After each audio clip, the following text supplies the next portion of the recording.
24th, 2026.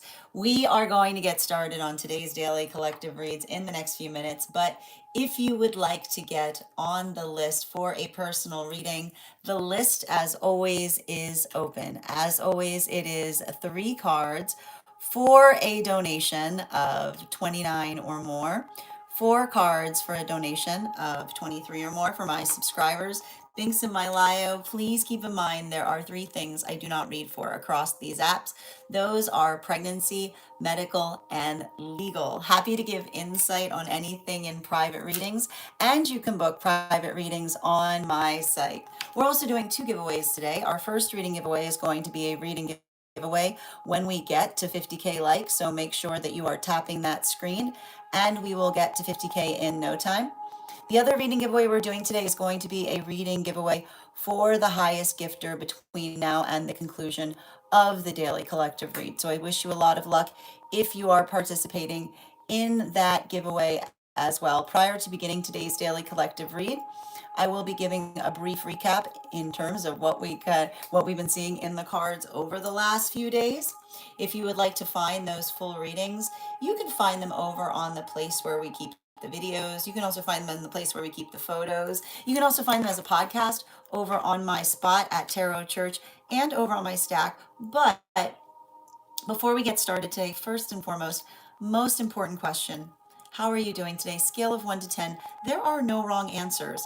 We are moving into Leo season with a lot going on, okay?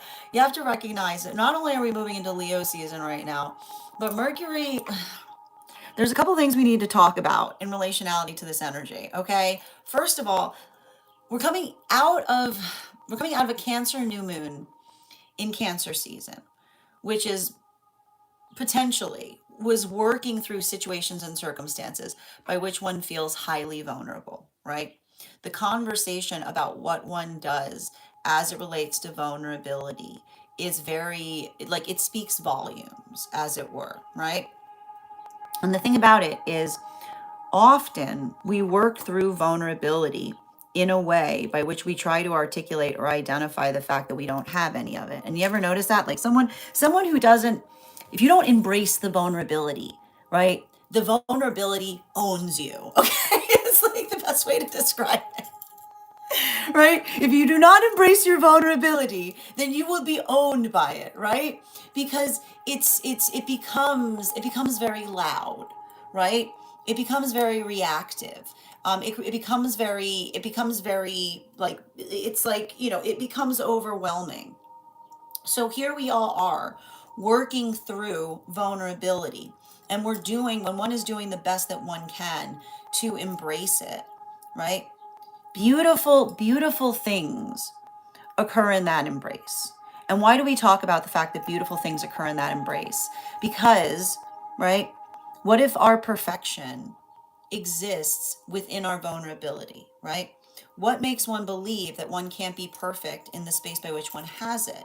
But this is often what happens when we're navigating trauma spaces. Trauma spaces allow us to potentially feel, right? And this is what a trauma space does. A space tries to make you feel guilty for having vulnerability in the first place, right? It's the modality by which you recognize or builds into impenetrability that creates a state or nature by which one isn't able to connect with one's feelings. So, a lot of the work that we see that may be coming up right now, and I just want to talk about this because we're going through, right? And I want to walk you through this. We went through a Capricorn full moon, right? And a Capricorn full moon is beautiful, but it can also be very emotional because a Capricorn full moon effectively articulates to us, or is the ability for us to see the energetic shape of the wound that we ourselves are carrying, right? And we all carry those hurts. We all have those moments by which we're feeling pain around things. And the Cancer, right? The Cancer new moon, right? That comes through upon that.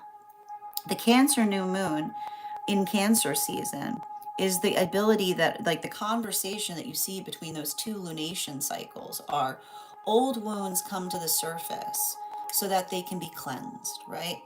And when we're doing that work in terms of gently cleansing those experiences, then that gentle cleansing, right, allows for new possibilities, right? It allows us to be able to see things in different ways. It allows for new paradigms to appear. But, right, in order to do so, one has to be in the experience by which one is able to navigate, right, to navigate the shape of the pain that one's carrying, or the work. So I wouldn't be surprised right now if what you're potentially experiencing feels very emotional, right? Because I've been describing that experience, that time period that we've been working through right now, right? That Cancer new moon, right? Moving into an Aquarius full moon in Leo season can often feel, right? It can often be the observation of being able to recognize and identify what one needs to bring forth in order to heal, right? And what's hard about that is, there's something to address with this energy as it relates to, the best way I can describe it is, a trigger, like a trigger that pulls us backwards instead of forwards, right? The work that we effectively do that builds into the context of navigating through our own frustration that often gets in the way of being able to effectively navigate with a sense of confidence, or with a sense of basically facilitating upon the things that one are trying what that one is trying to do, as it were. So I want you to be conscientious about that in this type of energy, because I would not be surprised, and you have to recognize this is what I meant in relationality to us moving into Leo season in a very, it's in a very big way, because what we're basically seeing that is occurring there is we've got Leo season coming in. But at the same time that we have Leo season coming in, we've got Mercury coming out of retrograde. And where's Mercury coming out of retrograde? Mercury is coming out of retrograde in Cancer, right? Which is basically, and Mercury coming out of retrograde in Cancer is effectively, right? And I was talking about the fact that this Mercury retrograde might hit a little bit differently than typical, because it's not necessarily a negative when a planet is in retrograde, right? You have to be respective of the energy surrounding circumstances or experiences to determine whether a retrograde feels like it's a negative or it feels like it's a positive. So when we see or identify a Mercury in retrograde in Cancer, a Mercury in retrograde in Cancer works into the context of identifying our own feelings about things, right? It's actually, it's not easy, right? Because when you're working through a Mercury retrograde in Cancer, it's a conversation that says that when we have feelings that are hard to navigate, our first feeling around them is to want to react, right? Like our first instinct is to want to lash out. Our first reactivity point. And when we understand, right? When we understand the nature of that inclination of wanting to lash out when we're experiencing new things, then it allows us to deepen our connection to our feelings, right? And that's what a Mercury in Cancer kind of asks us to do, right? It's like paying attention. It's being present to pay attention to one's own tendencies. And that doesn't mean, right? That doesn't mean that you don't necessarily follow one's inclinations the way that one would, but rather being able to recognize and understand the force of one's intentions that allows one to be able to do something in a way that one hasn't necessarily done it before. So this is potentially working through a lot of those emotions. And I wouldn't be surprised if there was something that was experienced or occurring during that retrograde period that had a lot of feelings that are coming up. But, and I like to point this out, and I'm going to keep on saying this as we navigate this energy, right? Don't build into don't build into assumptions with energy like this, right? Allow instead, right? Allow the inquiry to guide one. Allow the understanding, because for a lot of the energy that we're potentially feeling, and we're going to talk about this as we move into that Aquarius new full moon in Leo season, right? When we're navigating into new paradigms, right, we have to be ready to experience and feel things that we haven't felt before. And that doesn't necessarily identify, right? That doesn't necessarily identify the fact that we ourselves are working through something in a way by which we don't feel grounded. But, and this is what we often identify, our ability, right? Our ability to step out of our comfort zone, right, allows us the ability to find new ground, right? And I want you to kind of keep that in mind as we're working through this energy. Now, it is having a different impact depending on whether you connect to masculine, feminine, or non-binary energy, bearing in mind that this is not based on gender, but what one feels most aligned to. What was really interesting that was coming up for masculine energy right now was the work that we identify with inner child healing. And it was basically a lot of the conversation that I was seeing, or the reading that was coming through, was the understanding that, and I feel like this is what's happening with a lot of the healed masculine, understanding that there's no winning masculinity. Okay.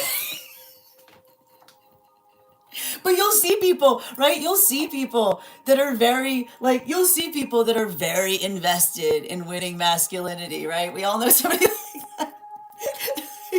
You know what I mean? And here's the thing about it, right?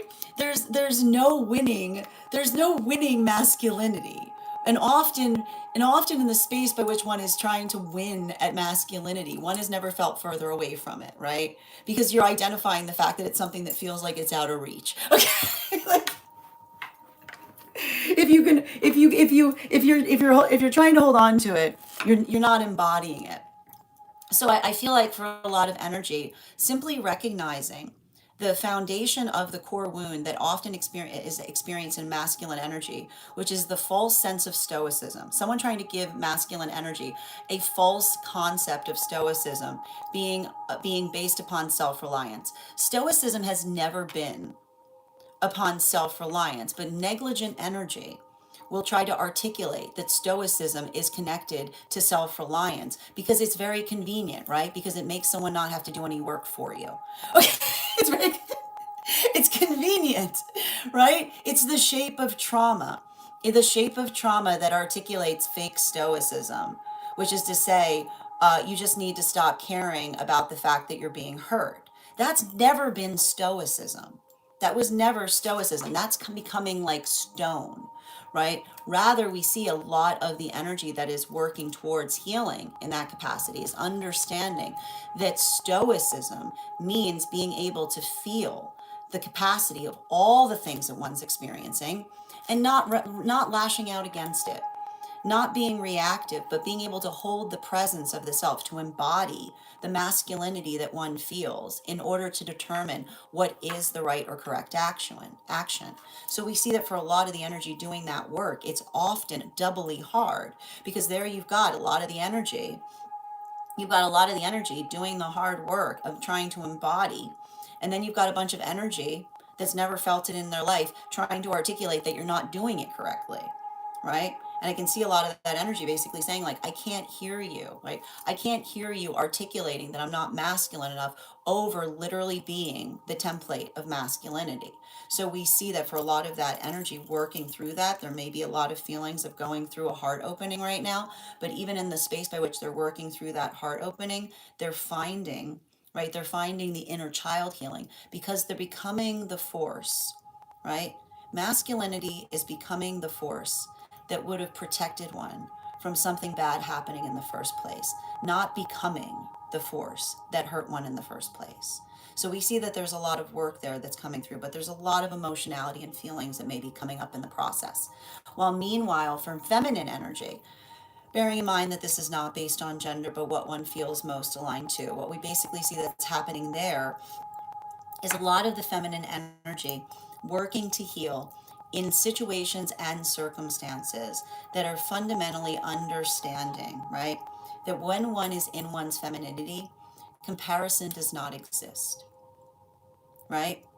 there's no room for energetic comparison when one is in one's femininity, because the space or nature by which we understand that the beauty of femininity is being able to be in the space of honoring uniqueness, right? Then we understand that the false context by which another person tries to articulate that feminine by nature is something that is built upon comparison. We see that that is energy that tries to effectively tear down the fabric of femininity, right?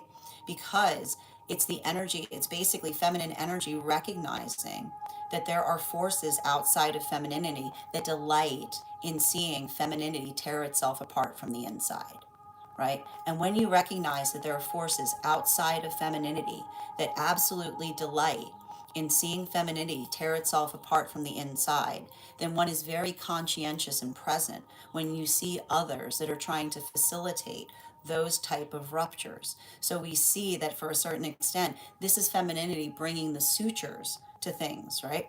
Working to energetically heal the fabric of femininity the observation, right? Via the observation of those that would prefer, right, to rend it instead of to tend it. While for non binary energy, what we're effectively identifying, and it's interesting too, because for the non binary read, we saw the nine, there was a lot of nine energy coming through in yesterday's read. And for non binary energy, there was of nine of cups in its transverse. And you have to understand that a nine of cups in its transverse is literally facilitation energy, right? All one can do, right? All one can do is one's best to energetically facilitate things, right? And when one has like when one understands, and this is, I just keep on seeing that for a lot of non-binary energy, recognizing the tendency of becoming facilitator, right? Because there you are, right? There you are with the beautiful ability to understand everybody's emotional positions. How's that facilitation going? It's heavy, right? It wears on the self. But this is why we recognize and identify that for a lot of that energy, right?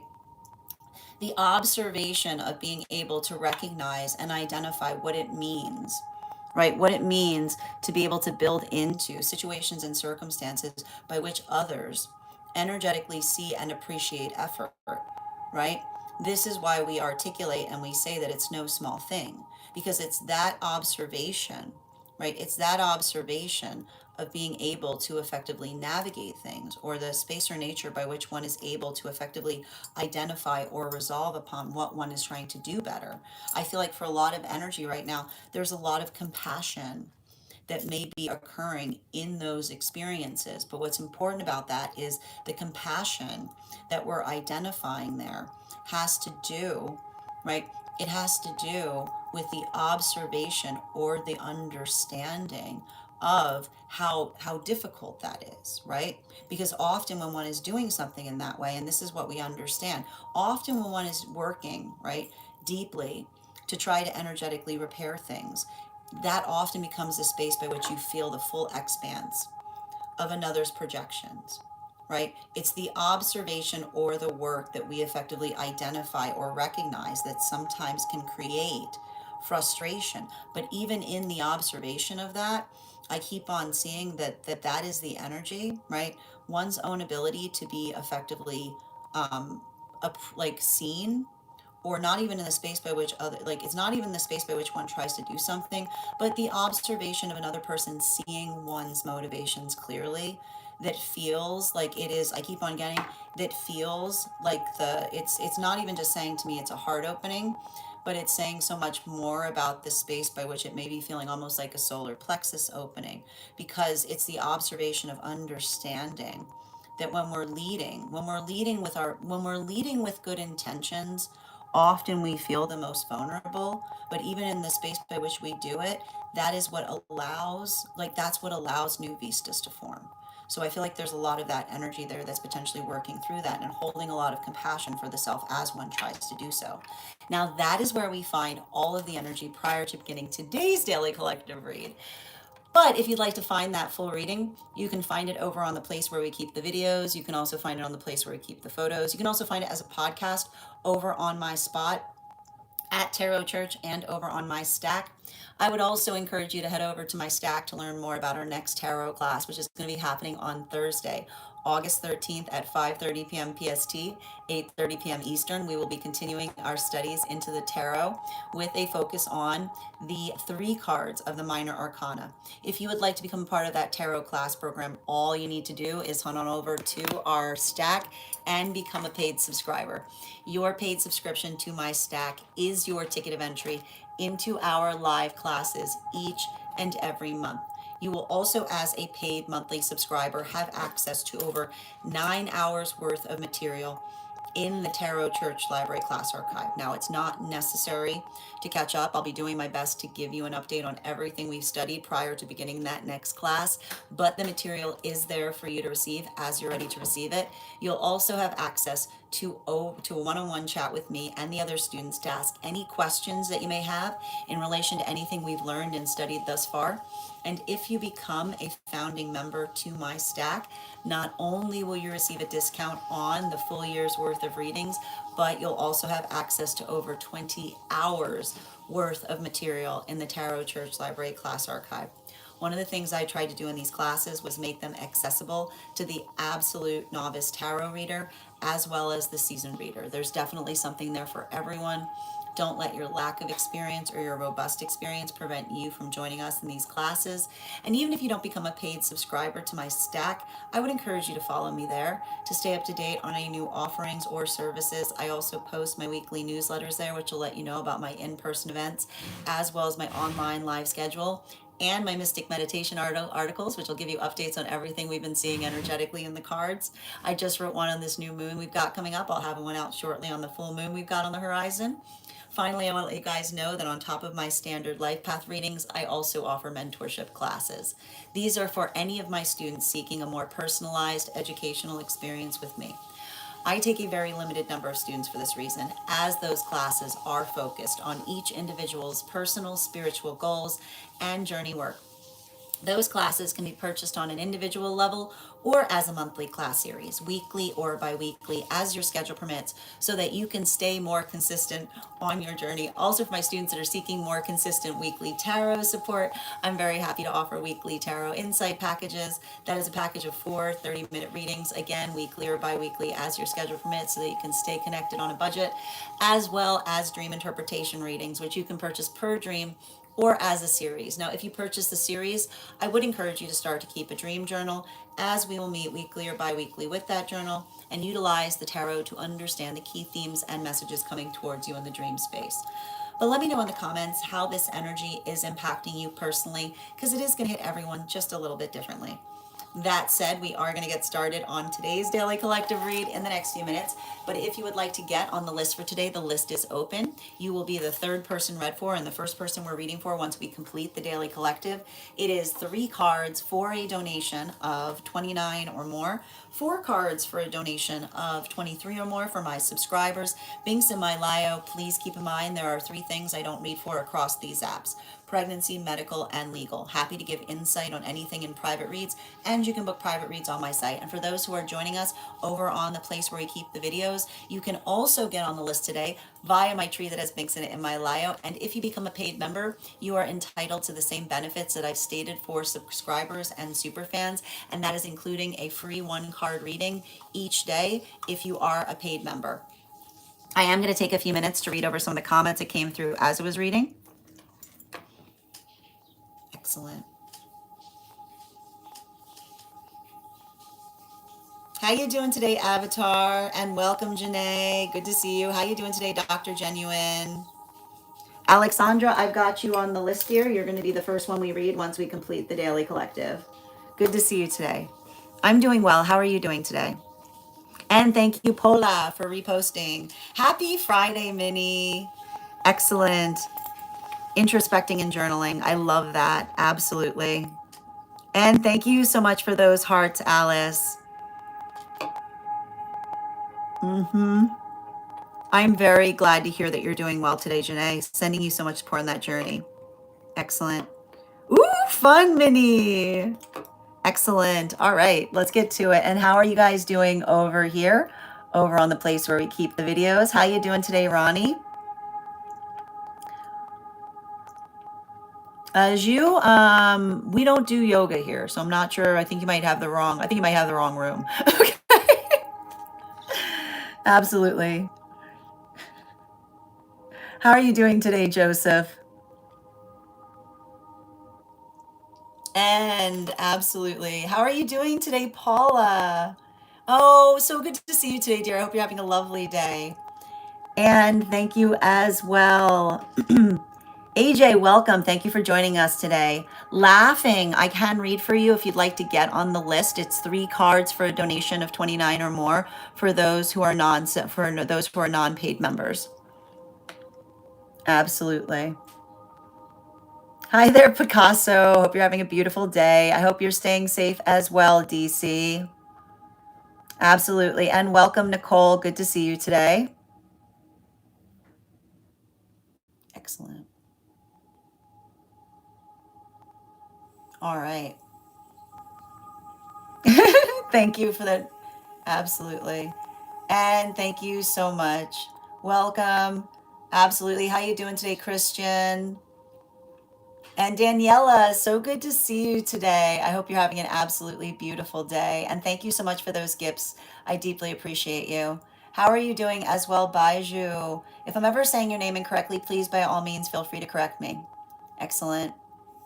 All right, let's get started. So as I mentioned, friends, oh, buon compleanno, Nikki. I hope you have an absolutely beautiful one, dear. So good to see you today, and thank you for spending some of your special day with us here. Absolutely. How you doing today, Alice? Excellent. Grand afternoon, Melissa. Good to see you as well. Excellent. And welcome, Avatar. Thank you, Ms. J, for the follow. And thank you, Nikki, for sharing this live. So before we get started, friends, we always start reading for those who have priority, which is anyone who got on the list before we've gone live. Thank you for that beautiful gift, Avatar. We've got 2 individuals who have priority today. The first person we're reading for is going to be Yaz. Yaz, if you're here, can you let me know if you're doing a general reading or if you have a specific question you'd like me to answer? Excellent. And thank you for that frog, Avatar. I appreciate you as well. All right, let's get to it. First call right now for Yaz. First call right now for Yaz. Oh, and thank you so much, Daniela. Absolutely. We always appreciate those who get on the list because those who get on the list are often helping those who might not necessarily be able to afford a reading as well. So that's why we call them donations here. Absolutely. The frog! It's the frog for Nikki. Excellent. Second call right now for Yaz. Second call right now for Yaz. If Yaz is not here, we are going to continue right now with Janae. Janae, if you're here, can you respond in all caps? Let me know if you'd like a general reading or if you have a specific question you'd like me to answer.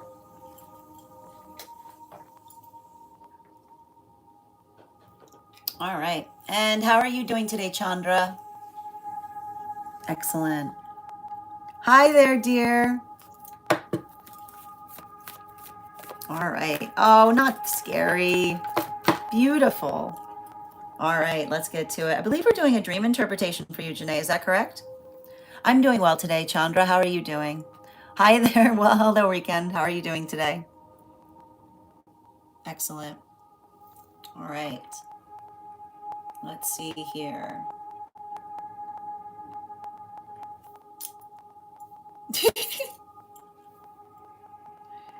Every year better and better, Nikki. Okay, we're adding it to the disco now. Perfect. Okay, I got it here. Absolutely. Is this inside tea or outside tea, Janae? And before we get started, we are going to warm up those intuition muscles with an intuition check. I've got the Animal Oracle card here. We're going to count back from 10. And when we get to 1, I will reveal the card.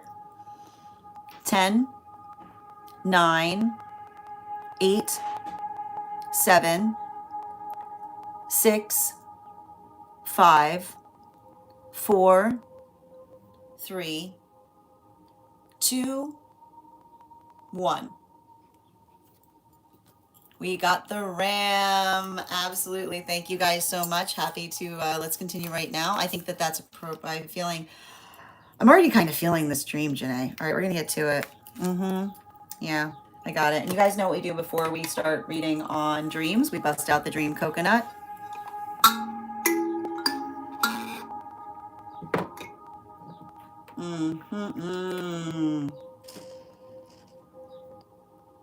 Okay.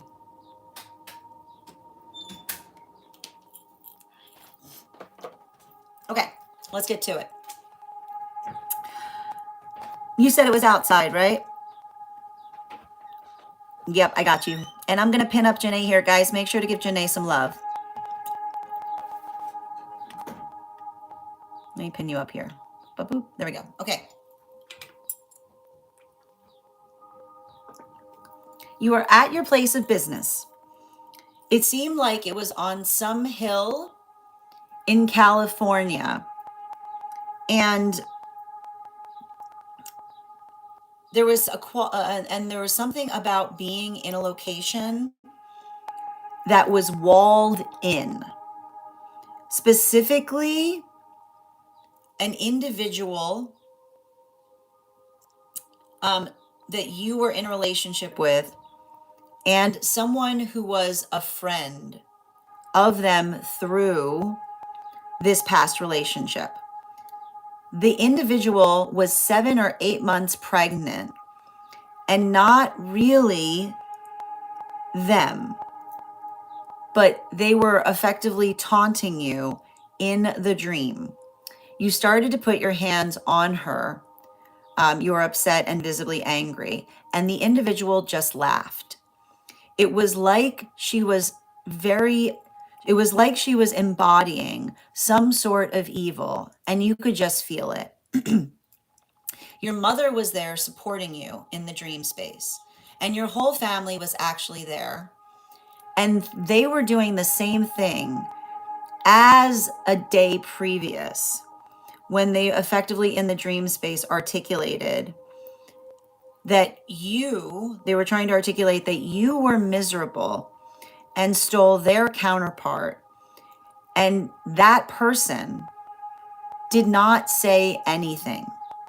They were just watching. This individual then forced you to touch their belly in the dream. And as you were still going back and forth, then her mother popped up, and then her mother took your side in the dream space. And then your ex popped up, and they took your side, saying how much you had helped them through everything. And after all of that, after the individual in the dream space was taunting you, they left. And so did everyone else. And they shook their heads in disappointment with her. And you identified that you and your mother closed the shop, and your father said to you to stay safe, and that your mother had to take out a weapon and with a class 2 weeks prior and pull it out just in case they came back. And you identified that you and your mother locked up a shop and were walking, which was strange. And like I said, it was all set in California, and you had a long walk home. You were making a plan for when you got home in case they popped up at the house, and saying that if they did come to the house, that you would take necessary action. And then you woke up. Yep. 4 cards, please. And you're going to have an extra card because you were the first one on the list for today. Yeah. Oh, my dear. So it's a shadow work dream. And they have to understand with a shadow work dream, there's nothing that we can experience in the dream space that we haven't experienced. Okay? So we're identifying that everything that we're seeing in the dream space is being brought back to you so that you can see the full severity of something that you went through. Okay? And what we're basically identifying here is You're working through shadow work of individuals, related to individuals who look at people more as possessions than actually being in their personhood, right? Pay attention to the objectification that we identify in this dream space. And the objectification that we identify in the dream space is found in the individual that's trying to claim that another person is theirs, right? Because we don't lay claim to living people, right? We allow others, when we care about each other, we allow each other to exist in our autonomy. So the observation of working through things, but not just in the space by which we're energetically working through them, but the observation and the understanding of being able to identify and energetically prioritize what we effectively care about. So, what we effectively identify here are circumstances and situations wherein individuals are working through, right? Working through the energetic emotions of basically trying to articulate or make you feel that you are effectively doing something to take someone away from another person, which immediately identifies the fact that that person doesn't have any autonomy over themselves, right? It's that observation of working through that effectively amplifies and articulates upon what we are energetically seeing there. So we're going to start there with that observation, right? 1 minute. Okay. So when we see this, the first thing that we're basically able to observe and identify, right, is the observation and the understanding of the individual. And this is what we also see, because in the space by which we see that this person is energetically pregnant, right, this is a sacred time, right? There's the space of being pregnant should be something by which they're honoring themselves. But what do we see that they're doing instead of honoring the sacred space of their pregnancy? They're trying to, in some way, they're corrupting their energetic pregnancy by trying to utilize it to taunt you, right? The observation of them potentially not caring about what they're creating, but rather trying to weaponize, right? Trying to weaponize an energetic creation in order to energetically hurt you. And that's why you identify the space by which another person, right? Another person is trying to lay claim on somebody, right? They're trying to lay claim on somebody. And at the same time that they're trying to lay claim on them, right? They're saying, stay away from that and touch this, right? Stay away from that and touch this. So the observation of the callousness of an individual like that, who doesn't care, right? Who treats everyone around them as though they were objects. And in the space by which they're trying to identify that in some way you're trying to pull someone towards you, even though you're clearly not, right? That's something that they've created. And the fact that they're trying to put their hand on your belly, on their belly, right? They're trying to identify the fact that anything they do isn't about the space by which they truly feel it, so much as they're moving towards, right? They're doing things to show, they're doing things to effectively try to energetically provoke you. And this is why you identified, right? You said the whole family showed up, right? Because this is what happens in spirit when one identifies that that's occurring. Because the space by which you said your whole family showed up in the dream space, and they articulated that they were doing the same thing, right? The observation of your ancestral lineage, being able to identify a bully, right? And you have to understand, a bully doesn't do, right? A bully doesn't do things because they know it's the best thing to do. A bully only does something because they want to feel energetically powerful in doing it, right? So that is why, and that's what's so beautiful about this dream that you had, because your ancestral family literally showed up in the dream space to say, pay attention, right? They're trying to get you. They're trying to fight with you. They're trying to energetically provoke you, right? They're trying to get you in a space by which you energetically react, right? So that they can feel energetically, so they can feel, right?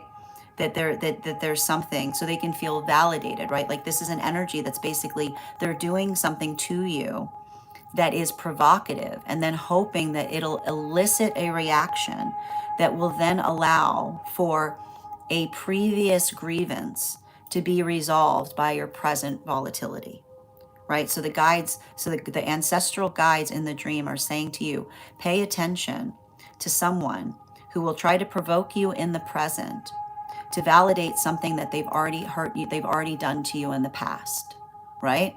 So that is the history that they're energetically showing you of another's volatility, but not only another's volatility, but, right, the state or nature by which another person is eagerly trying to create provocation points in order to validate an energetic course of action.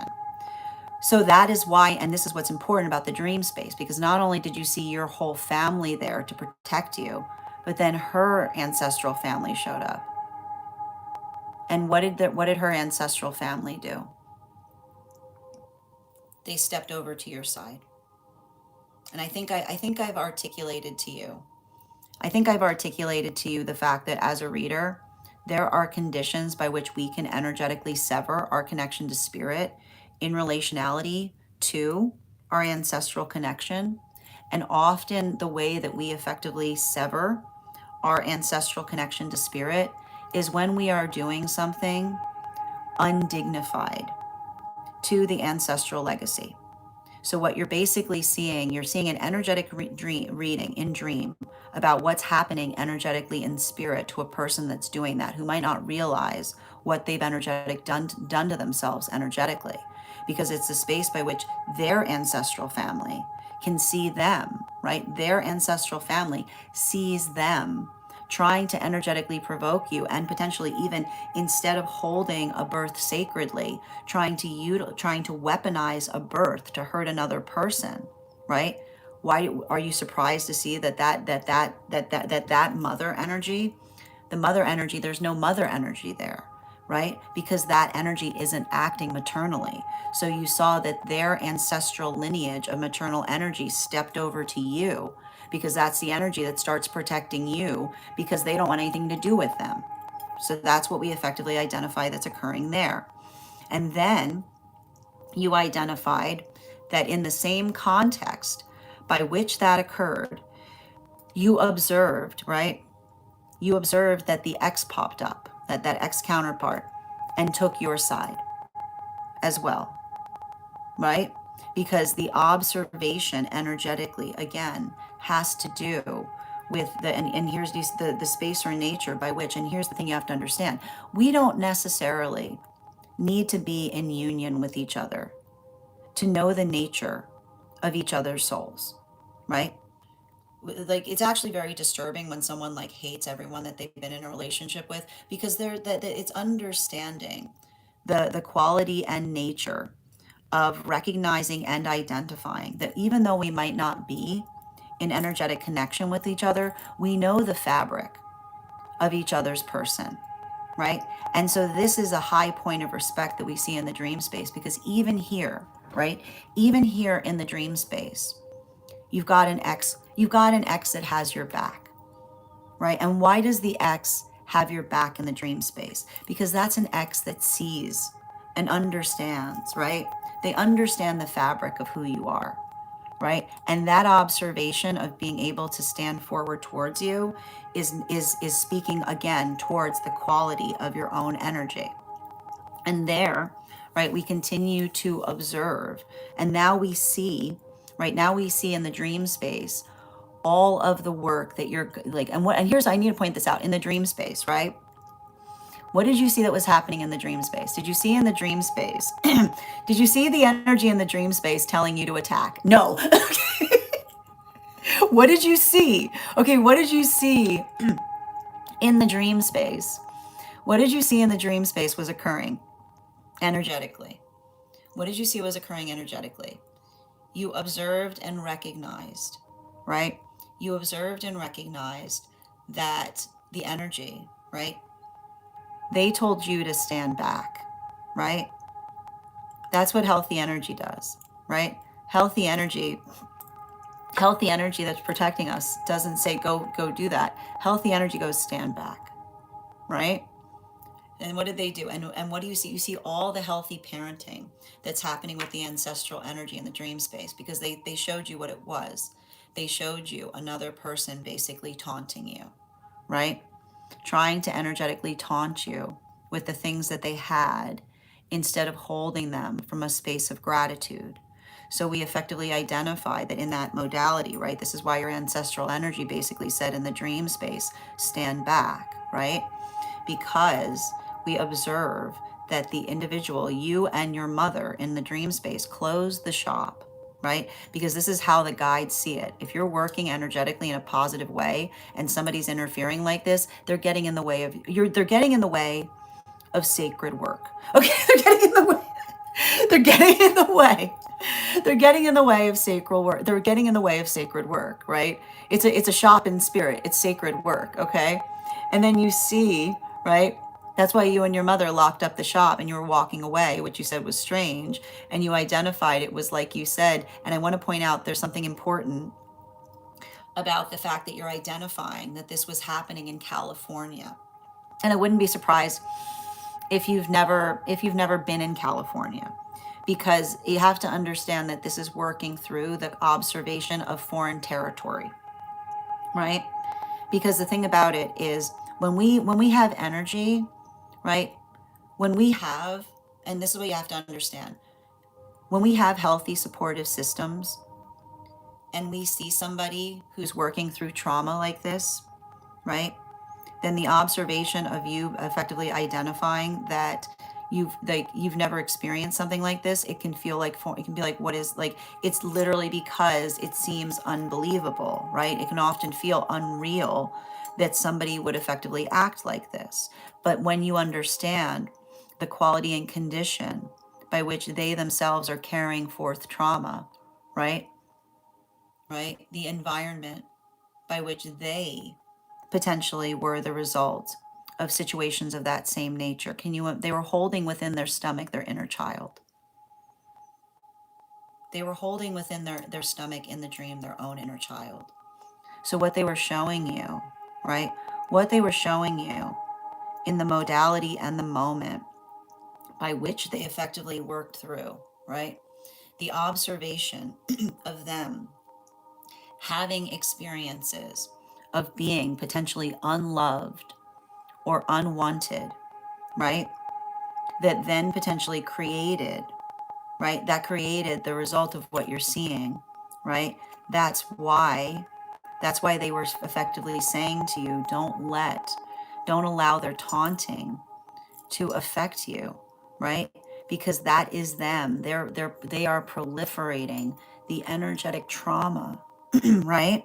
And you can have compassion for it, but you can't put up with it, right? You can have compassion for it, right? But there's also an energetic limit that needs to be effectively addressed. And so we see that that is effectively occurring there. And that's why we see that in spirit, like in the dream in spirit, you thought it was strange because you knew you had a long walk home. Because sometimes, right, the observation, and you said the observation of having to experience or encounter something like that, right? It informs, and the long walk home is working through, right? The long walk home is working through, how does one address a situation like that? How does one address the situation by which we often, like the shape of our pain that we won't heal, we often project upon another, right? So how does one effectively, like this is why you and your mother had a long walk home, how does one protect the inner child, right, of the person that's reacting in that way, but at the same time, making it energetically clear to another that they must heal, right? Because that is you, right? That is you. That long walk home is you. The long walk home that you're walking is your legacy, right? That is the ancestral legacy that you are energetically sharing, because it's harder, right? It's harder to have care in a cruel world. It's harder to hold empathy. It's easy, right? It's really easy to write someone off and say, and did you notice how you wanted to write them off at the beginning? What did you want to do at the beginning of the dream? You wanted to just chalk it up to evil, right? That's what you wanted to do at the beginning of the dream. You wanted to chalk it up to evil. But the long walk home is navigating and saying, what does one do with the observation that the pain that you're experiencing is what they themselves went through? Bottom of the deck. This is what it means to be a spiritual worker, right? It's not this is what it means to be a spiritual worker, right? It's a lot easier. It's a lot easier to just write something off, right? It's a lot easier to just want to chalk it up, to just scratch your head, say it's evil, and call it a day, right? But when we're here to actually heal, right? When we're here to actually heal, then we take on that long walk. We take on that journey, because nobody wakes up every day, right? Nobody wakes up every day and goes, okay, like, how can I make this as awful as possible? Okay, like nobody rolls out of bed every day and goes, like, I know we do. I mean, it looks good on paper, but it's not real, right? There's a wheel there. There's a pain. There's a pain in someone, and understanding, right? Understanding the nature of the pain, it doesn't make it better, right? But understanding and revealing is how we can effectively understand and recognize what is the best course of action, right? And sometimes we don't have the best. Sometimes the choices aren't easy, but that's why, if the choices aren't easy, it's because the choices are blessed, right? There you are, trying to make blessed choices while another person is projecting their trauma onto others, and in the same context, right? Trying to effectively understand. And that's why you saw, like, even in the dream space, what did your ancestors do? They said, don't worry about it, right? Don't be trying to get revenge on that person. Don't be feeding into the narrative that they want to create, right? The ancestors, what did they say? They had, your ancestors were holding the boomstick. Your ancestors were holding the boomstick. They said, let them, right? Let them deal with that. Give them the energetic rage.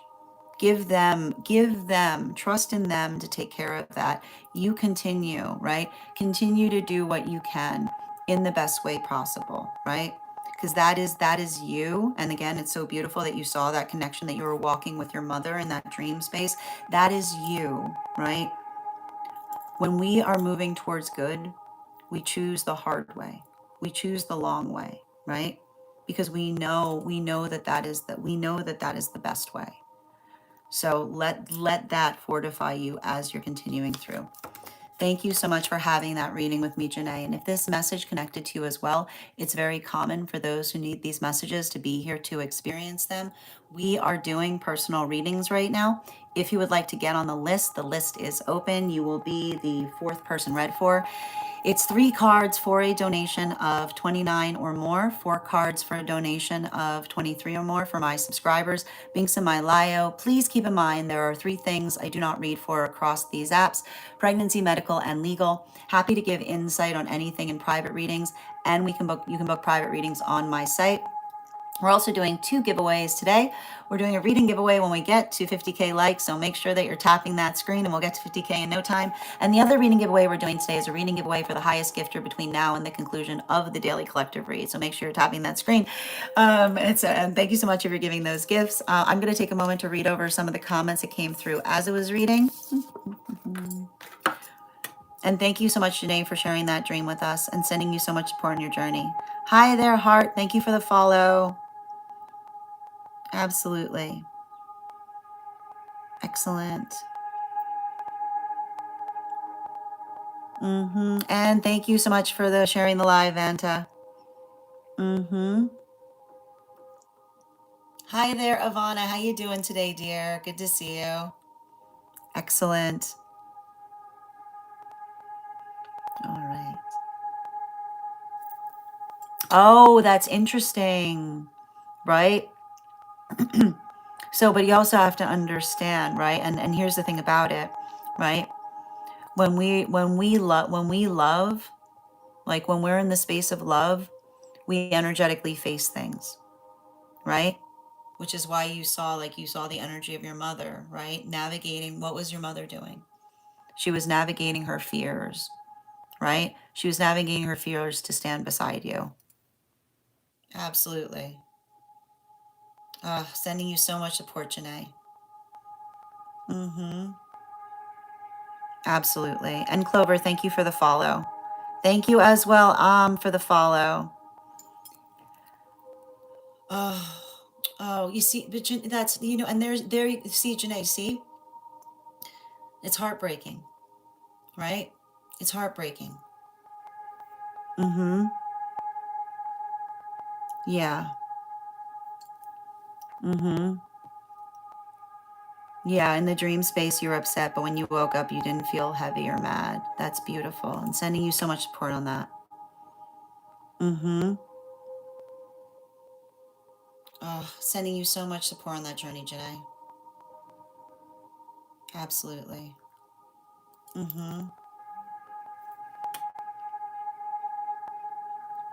Yep, I got you on the list, Bianca. Yep. And you'll be read for after Alexandra. Oh, that's fascinating, Janae. And thank you for reposting, Danny. Yep. Oh, that's wild. So there is that connection there. Interesting. So even in that, trying to show love towards them. Thank you for encouraging everyone to tap, Lucas. Good to see you today. Guys, make sure to give Lucas some love. Readers supporting readers. Absolutely. Thank you, dear. Excellent. You're so welcome. I know it's hard, right? It's hard when it's hard when another person is trying to provoke you like that. Absolutely. Adam, if you want to get on the list, I would say it's entirely up to you. If you would like to have that try for the highest gifter, or if you would like to send a donation in, I will say if you want to secure a spot on the list, the meteor shower the gift will secure you a spot on the list today. Good to see you, dear. Yeah, absolutely. You're so welcome, Janae. Excellent. And thank you, Gabrielle, for those heart me's. Always appreciated. Yeah, and so like you see, like right, you like that would be that you identify that your own mother's trying to heal from childhood, so that's them taking the long road, right? Exactly. Oh, that's beautiful, Janae. That's absolutely beautiful. And thank you for sharing the live, Bridget. Always appreciate when you guys share the live. And Genuine, thank you for the follow. Excellent. How are you doing today, Shal? Absolutely. Welcome. If I'm ever saying your name incorrectly, by all means, please feel free to correct me.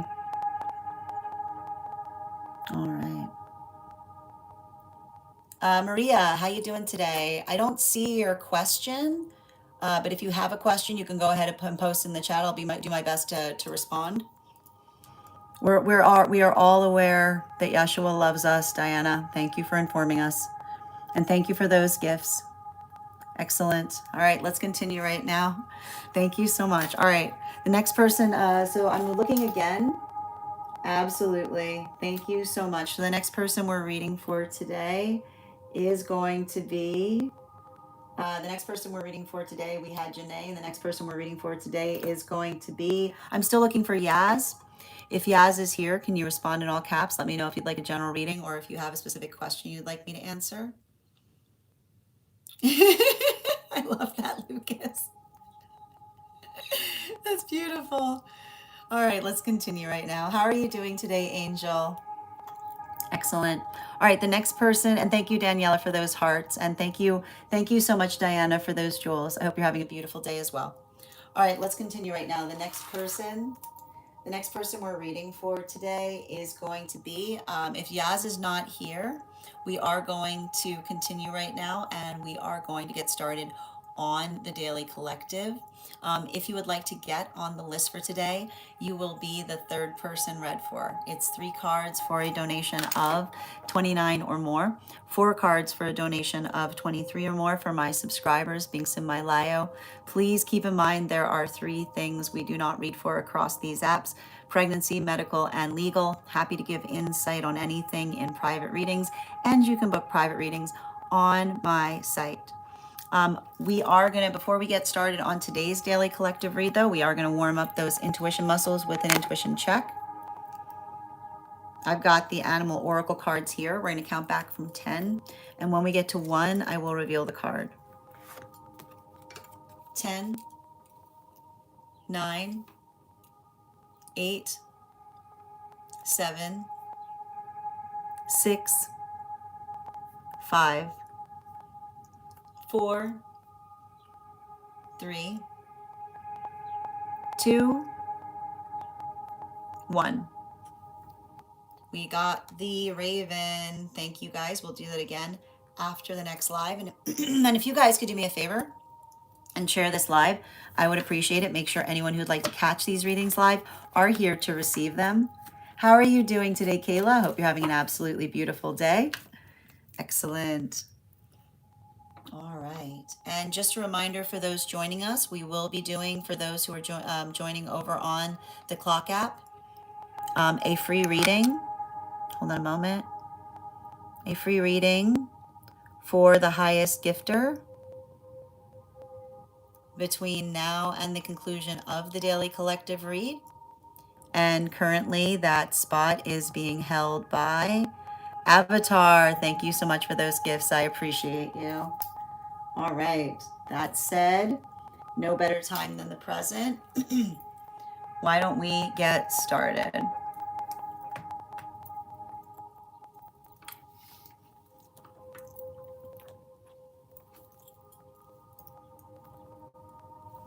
Oh, hold on a minute.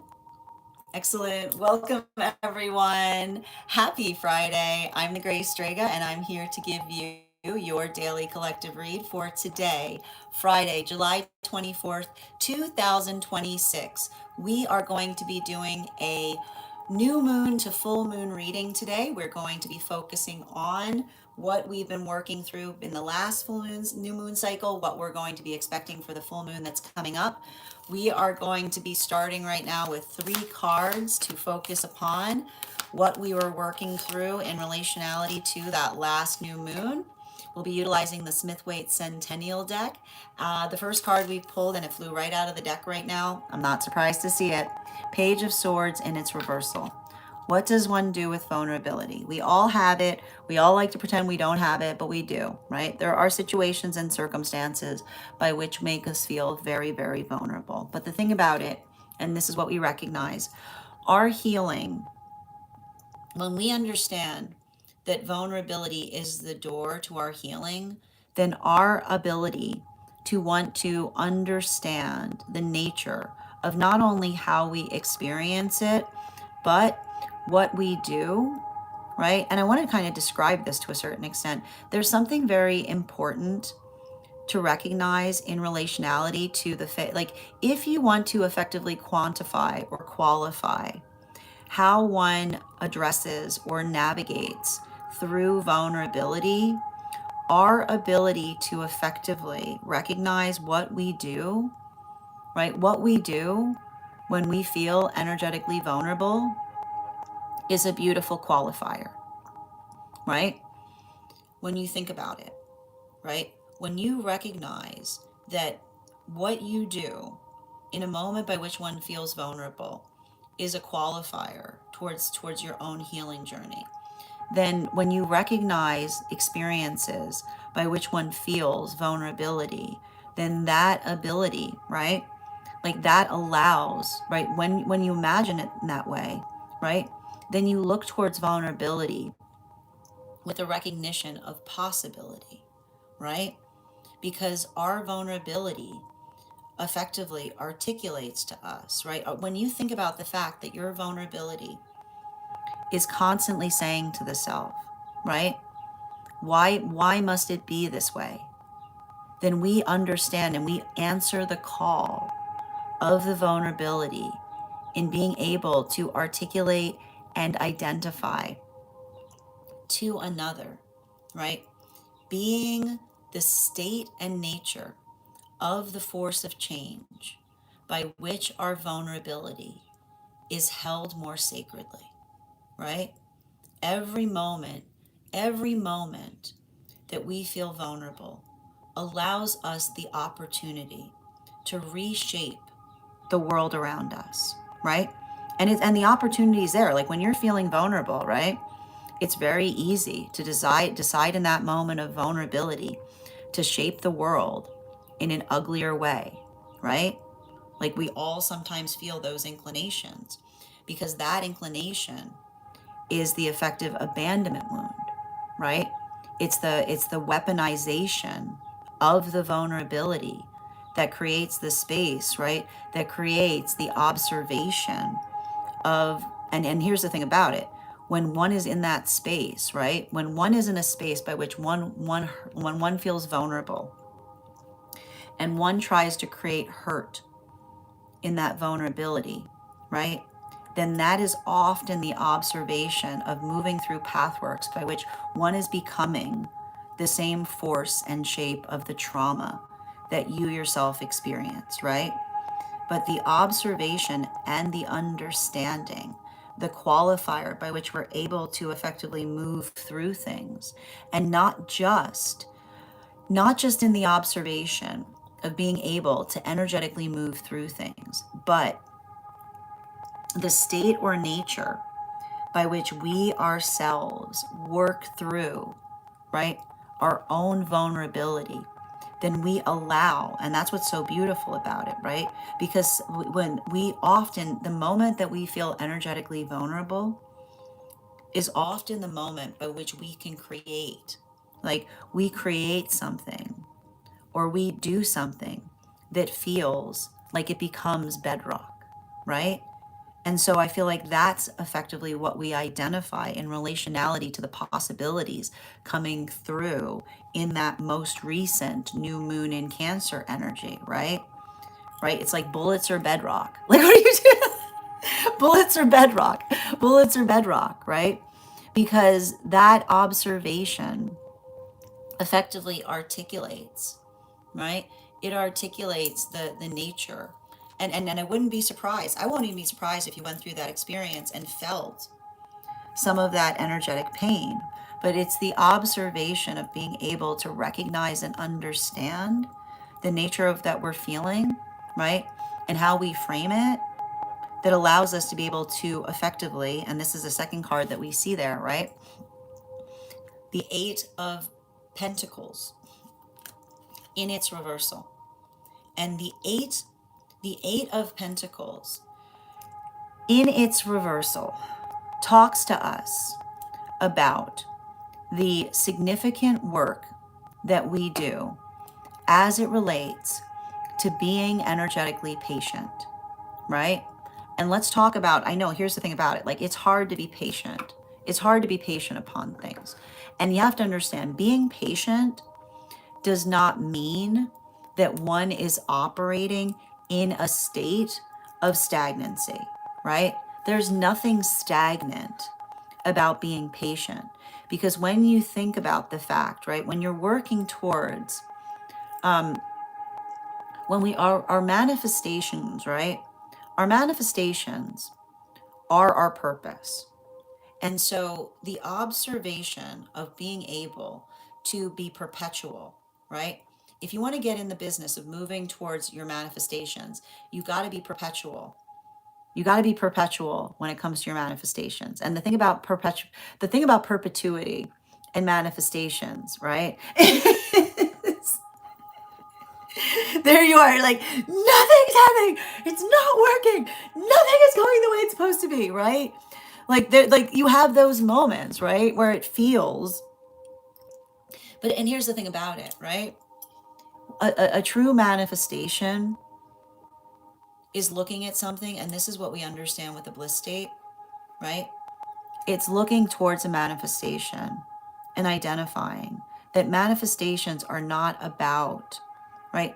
They're not about reaching a destination, right? They're about the shape and nature by which we move towards them. And here's the thing about it. There are those, right? There are those that will, when you're navigating circumstances or situations, there are those that will often project onto you, right? There are those as you are moving towards your purpose, there will be those who throw projections at you, right? And here's the thing about it, like when you're trying to do anything, prepare for others' projections, right? Prepare for some projections that are ugly. Prepare for projections that are that speak more towards another's insecurities, right? We can't navigate, and others' projections of us are only accurate in the space by which they carry fact, and that, right? That energetic fact, right, is also a gift at times, because it's the ability by which one is able to identify and recognize how one can perfect, right? So even, right, even in the space by which others project, right, one can find a blessing in others' projections. Because if another person is projecting something to you that's ridiculous, that's affirming. Like, that's affirming. You're like, are you okay? Right? Because when another person is projecting something that is completely antithetical to how one knows oneself to be, then you understand that they're throwing their own mirror towards you, right? When somebody is projecting something towards you that is absolutely antithetical to how one is, then all they're doing is they're throwing the mirror of themselves at you, right? And that's why you can have compassion for it, because you recognize the fact that what they're articulating to you, they're actually saying, they're saying their greatest fear, right? They're articulating that you are their energetic greatest fear. And in the space by which they articulate their greatest fear, they reveal their deepest version of self, right? There it is. Like, that's what happens when another person projects. Those who project reveal the deepest fear of who they truly fear that they themselves are, right? When others project, then all they do is they throw the deepest fear of who they fear that they truly are. So that observation of recognition, right? Even there is compassion. But in the space by which there's something there that can be changed, then that is an energetic blessing, because it allows one to be able to perfect upon something in an even greater fashion. But it's not easy, right? Like these cards, like I'll tell you right now, like new moon in Cancer energy. New moon in Cancer energy often works through, it's working through the state or nature of others' feelings. And the thing about it, and I feel like even when we see, like, I want to point out that this is a lot of pentacle energy reversed here. So identifying and working through those experiences, but allowing the state or nature by which one is just able to effectively reinforce or find a sense of healthy balance, we see, I feel like that's a lot of energy that was working through that new moon, right? And there's all that energy in the new moon. What are they doing? They're building better firmament, right? The vulnerability that allows the ability to build better firmament. Now this brings us to This brings us to the the full moon we've got coming up. So we're going to draw 3 cards for the full moon coming up. The first card that we're drawing for right now is, we've got the Knight of Swords in its reversal. And the Knight of Swords, and this is what, remember when I said in like while we were going through that new moon energy, not to make assumptions, right? The reason we don't make assumptions is because our assumptions are based upon our presumptions, right? So the observation of working towards assumptions is the state or nature by which we are fortified by our assumptions, right? But we don't follow our assumptions.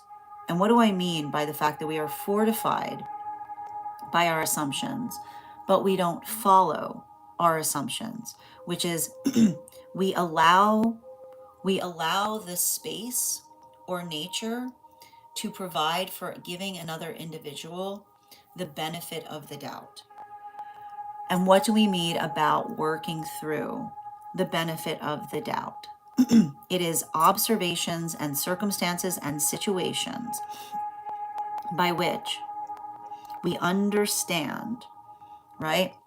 We need to make the assumption that like a majority of those with us or around us are working through the same exact thing that we ourselves are going through, right? That experience by which we are feeling vulnerable, everybody else is feeling like that, right? When we identify the identification point that no one is an island, this is what we mean. We're all going through the same energy together.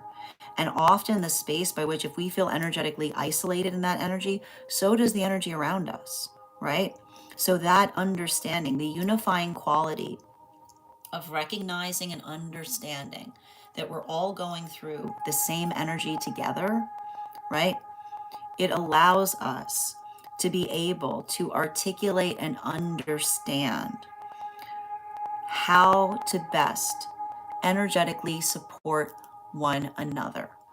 And in the way that we effectively support one another, right? The way that we best support one another is through, right? Is through being energetically receptive and respective of one another's boundaries.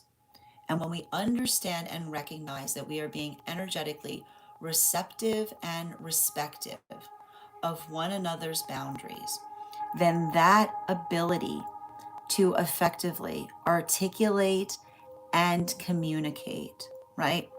To express the intention, right? To express the intention by means of being able to articulate to another, it allows, right? It allows for the amplification or the amplitude of being able to recognize and identify the feeling of being energetically supported. And so when we're working through those supportive systems, there's and here's the thing you have to understand. There are a million different ways that we can energetically support one another, right? There are a million different ways that we can energetically support one another. And in the context by which we are effectively receptive and respective upon that is how we recognize that we're carrying that energetic shape together, right? It's the observation or the amplification of working through that point of care.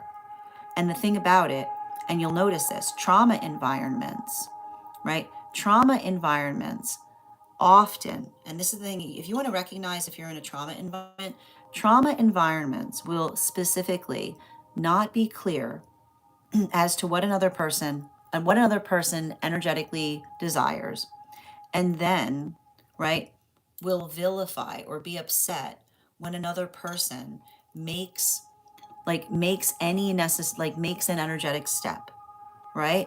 So being conscientious. So I feel like what's interesting about this is I feel like this particular full moon is about recognizing and identifying the shape of trauma that energetically surrounds the self. And that's not easy, because when we are in healthy environments, we feel empowered. We feel energetically empowered to upon articulate upon our own energetic standards, right? And the empowerment that we feel to articulate and communicate upon our energetic standards effectively recognizes and identifies the state and nature of our own selves, right? That observation, right? That is effectively, and I like to point this out, that is being an energy that moves us in the direction of our own excellence, right? So I think that there's something very important about the energy we're currently experiencing, because a Leo full moon in Aquarius season is basically, it is the clarity and the observation of the lens of energy that moves one towards one's excellence, right? Versus energy that tries to that tries to that tries to that tries to create trauma in relationality to trying anything, as it were, right? Because it's that observation of being able to work through things, right? That clarification, right?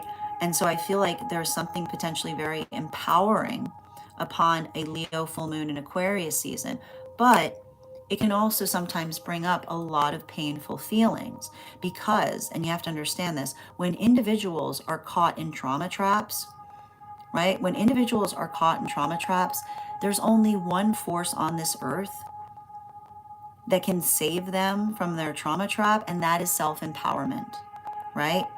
Because if not, right, the trauma trap creates a vortex. And the trauma trap creates a vortex in the space by which, right? The reason that we articulate this is because those who aren't caught in trauma traps are effectively, and we talked about this yesterday in a reading, effectively lay traps around the self, right? They lay traps around the self that make others hesitant to come towards the self. And what happens when one is in a trauma trap is even those that want to apply care, right? Beware. Because that's basically what happens when someone's deep in trauma. If you try to apply care, beware. Because it's the trauma that we've experienced by which we lay traps everywhere that means that others can't come towards us with kindness. Others can't come towards us with energetic empathy because, right? Because we've created the environment around us by which we see, we create volatility.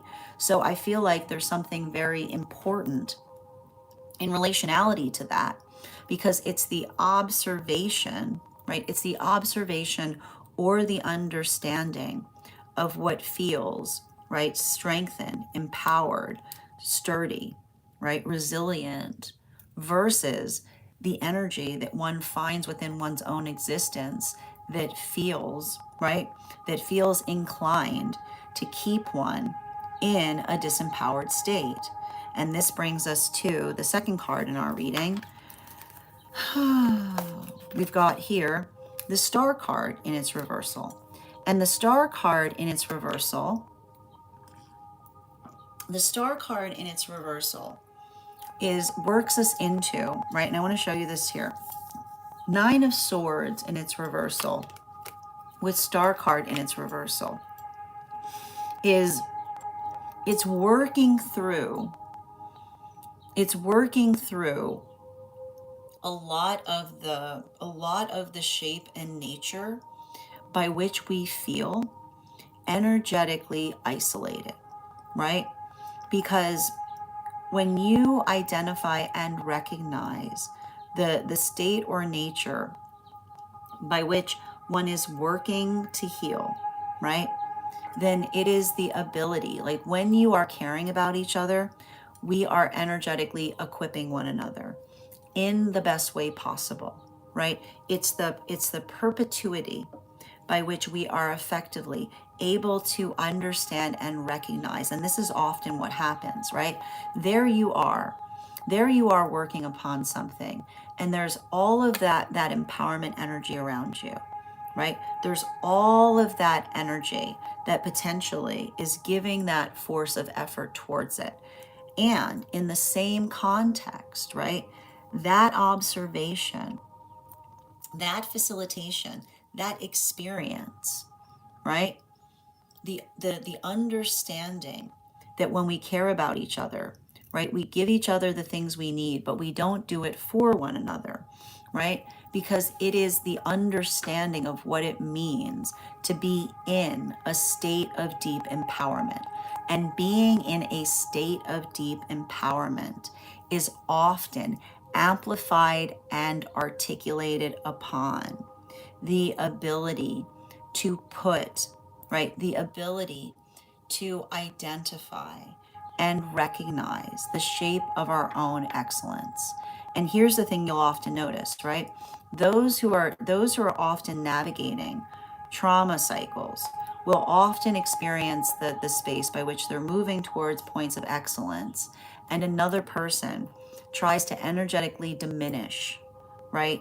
Tries to diminish the significance of something that one is doing, right? Like that is sometimes what feels most painful or most hurtful. It's the observation that trauma will often say, like trauma will often try to energetically diminish, right? Trauma will often try to say that things are not energetically important. And so when you recognize that trauma has that quality, right, of like trauma's always working on the diminishment of everything, right? Like somebody articulating, oh, that's not important, because that is the egoic state of trauma, right?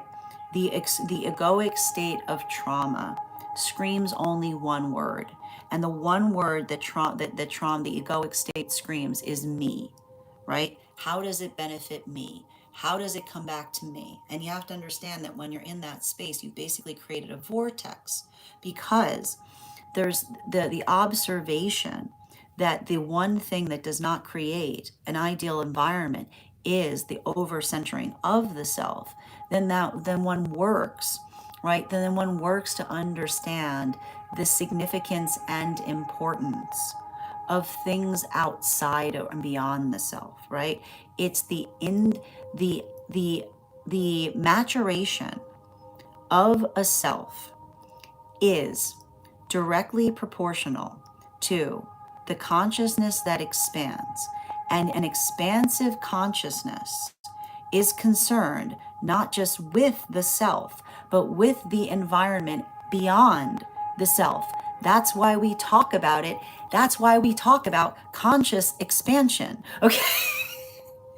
You can't be telling me that you are expanding your consciousness and the only song you're singing to yourself is me, me, me, me, me, me, me. Okay.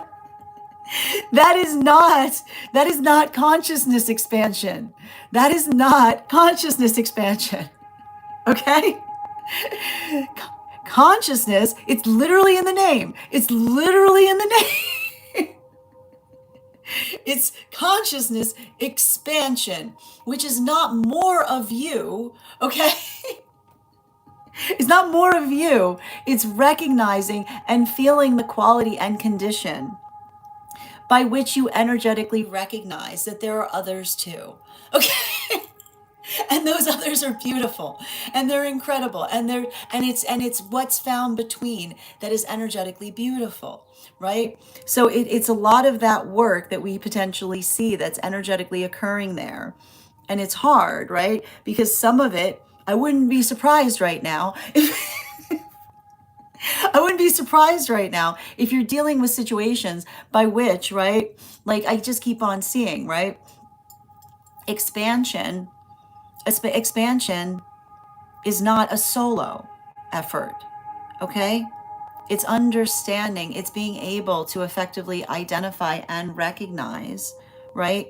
It's the ability by which we articulate and recognize the shape and nature of the environment that we find around each other, right? And what do you think, like when you think about the fact that when we feel energetically lost, then that's a quality and condition by which we lack orientation, then the ability to help each other understand the shape and nature of the environment around us is how, right, is how we build into a better unified state.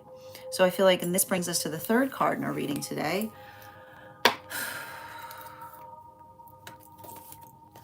Third card in our reading, Ace of Swords, right? And the thing about it is, there's something very important that we have to recognize and navigate in relation to this energy right now. And what we effectively have to navigate is the observation or understanding of working through qualities and conditions wherein the state or the nature of being able to identify and express upon what feels energetically mutually beneficial is the understanding that being upset is reasonable when there are things that are concerning, right? And this is a continual, there's a lot, I got to tell you, we keep on going through. There's been this like deep purification that we're seeing in Aries energy right now, right? And it's the observation that there is absolutely nothing wrong with being angry if there is a valid reason to be upset, right? Your emotions are not an energetic problem if there is a source by which something could be better, right? If there is a better way, then feelings are energetically justified. But often, right, you'll often see those who try to weaponize reasonable anger, right? Pay attention to those who try to weaponize reasonable anger by trying to articulate that another person lacks control of our emotions, because we only lack control of our emotions if we don't have a reason for having them. That is emotional dysregulation. Emotional dysregulation only exists when we have unreasonable feelings. Emotional dysregulation only exists when we have unreasonable feelings. When we have feelings and those feelings are valid, that that that is the shape and nature of our purpose. And so we work to understand those even more. And I think that for a lot of the energy working through circumstances and situations like this, right? Having to do the vital work, right? Having to do the vital work of unreasonable, right? Unreasonable feelings, which is someone having a lot of feelings, but not being clear as to what would be effectively better, right? The emotional dysregulation of the observation of them versus the valid frustration that one experiences, by which one is able to articulate that there is something energetically preferable. I feel like there's something very important right now that's happening in relationality to energy that is gravitating towards healthy, logic based approaches. Bottom of the deck on this reading, because here's the thing about it, right? Faith and science are not anthemic to one another, right? The observation of understanding, and this is what we talk about when we're talking about quantum energy. What's beautiful about what's spiritual is that spirituality is the constant progressive force by which science is working to understand it, right? And that's why you can't be too deeply rooted in anything that is an energetically logical approach, because often the logical approach is the pinnacle. And when you understand that logic is the pinnacle, then you're able to understand and welcome that one can be logical and spiritual. It's not It's not a zero-sum game. It's not a conversation that says you have to be one or another. You understand that they move hand in hand, because when you're able to effectively understand that science is the mapping of the spiritual, right? Then you don't lose the context of spirituality in the mapping of it, but you look towards science as the energetic pinnacle of what is yet to be understood, right? When you see that, it's beautiful. It's incredible, right? It's absolutely amazing. And the only way you're able to navigate that, right? You have to have, and this is the thing about it, right?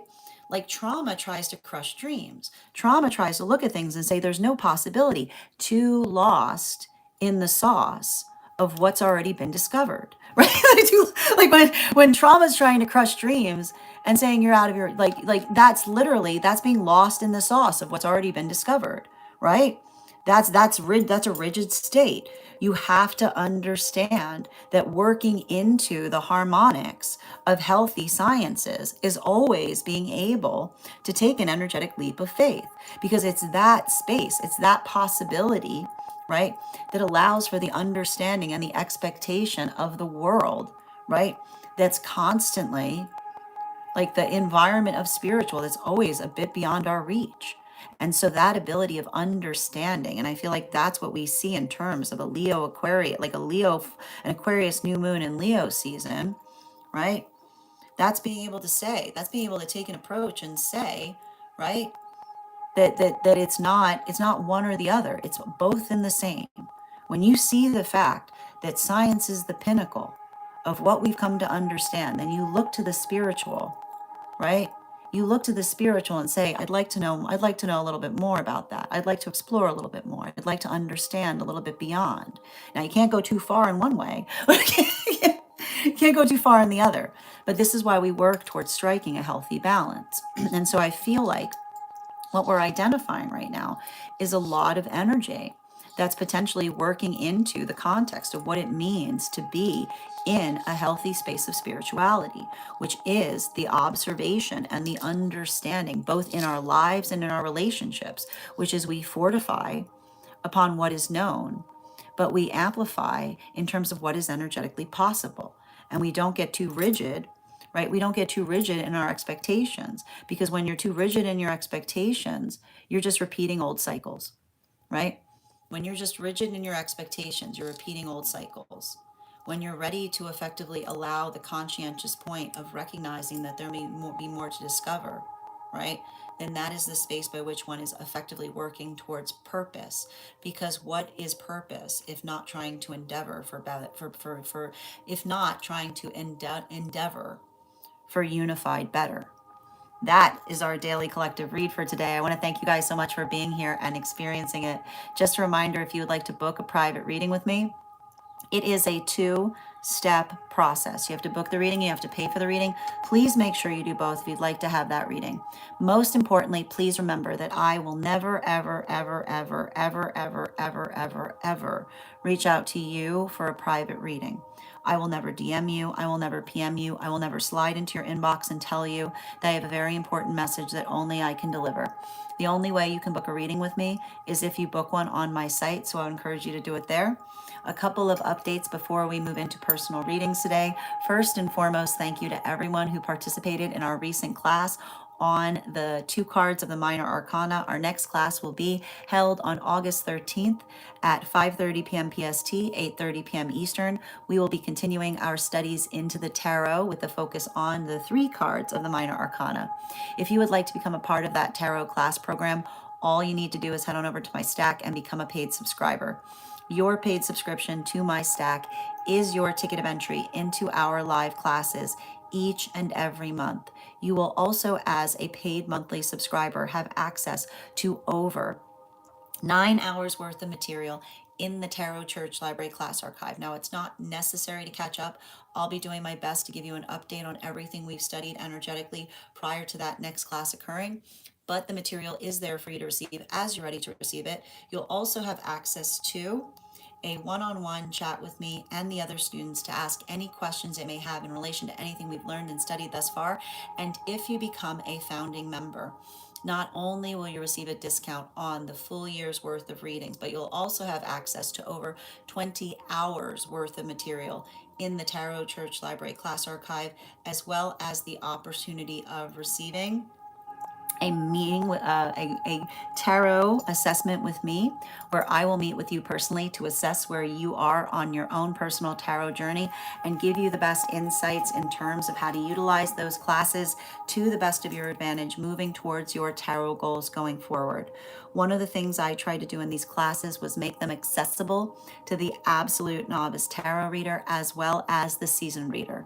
There's definitely something there for everyone. Don't let your lack of experience or your robust experience prevent you from joining us in these classes. And even if you don't become a paid subscriber to my stack, I would encourage you to follow me there to stay up to date on any new offerings or services. I also post my weekly newsletters there, which will let you know about my in-person events as well as my online live schedule, and my mystic meditation articles, which will give you updates on everything we've been seeing energetically in the cards. I just wrote one recently on this new moon that we've got coming up. I'll have one out shortly on the full moon on the horizon. Finally, I want to let you guys know that on top of my standard life path readings, I also offer mentorship classes. These are for any of my students that are seeking more consistent, as personalized experience with me. I take a very limited number of students for this reason, as those classes are focused on each individual's personal spiritual goals and journey work.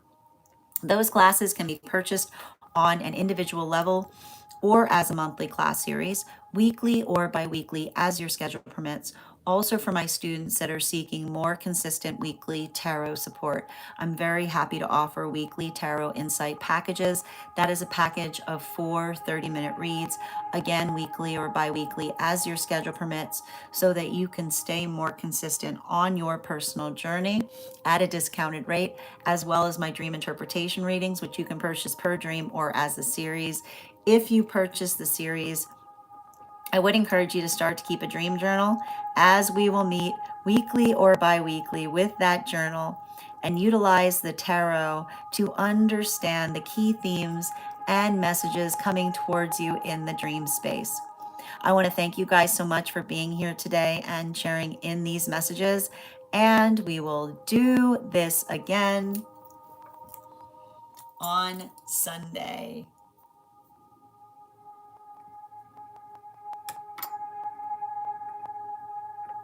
That is our daily collective read. I want to thank you guys so much for being here and receiving it. Congratulations to Avatar. Thank you so much. You got our highest gifter today. And congratulations to Janae. You came in second, so you will have an additional card in your reading. If anybody else wants to get on the list for today, you will be the 1, 2, 3, 4. You will be the 1, 2, 3, 4, fifth person read for 3 cards for a donation of $29 or more.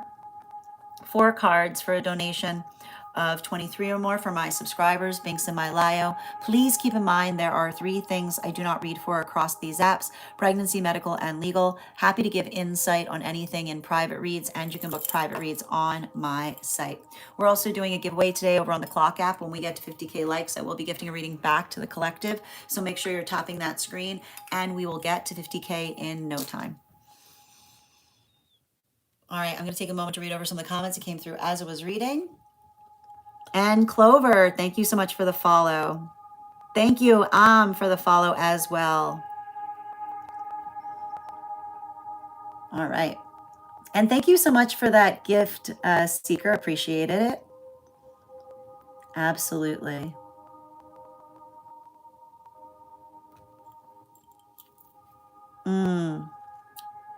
Absolutely. And Danny, thank you for reposting. Lucas, thank you again for sharing the live. I appreciate you. Readers supporting readers. Absolutely. Oop. Absolutely. I know that's right. Wonderful. And thank you, Dada, for sharing the live. Always appreciate when you guys share the live. Adam, thank you for those lightning bolts. I appreciate you, dear. Excellent. And thank you, Julie, for the follow as well. Yeah, it comes from a space of deep insecurity and projection. But here's the thing, even though you understand where it comes from, doesn't mean that you have to put up with it. We are all in this together. Tap to claim mini. And Riova, thank you for the follow. Carla, thank you for the follow. Mohammed, thank you for the follow. Chris, thank you for sharing the live. Always appreciate when you guys share the live. Absolutely.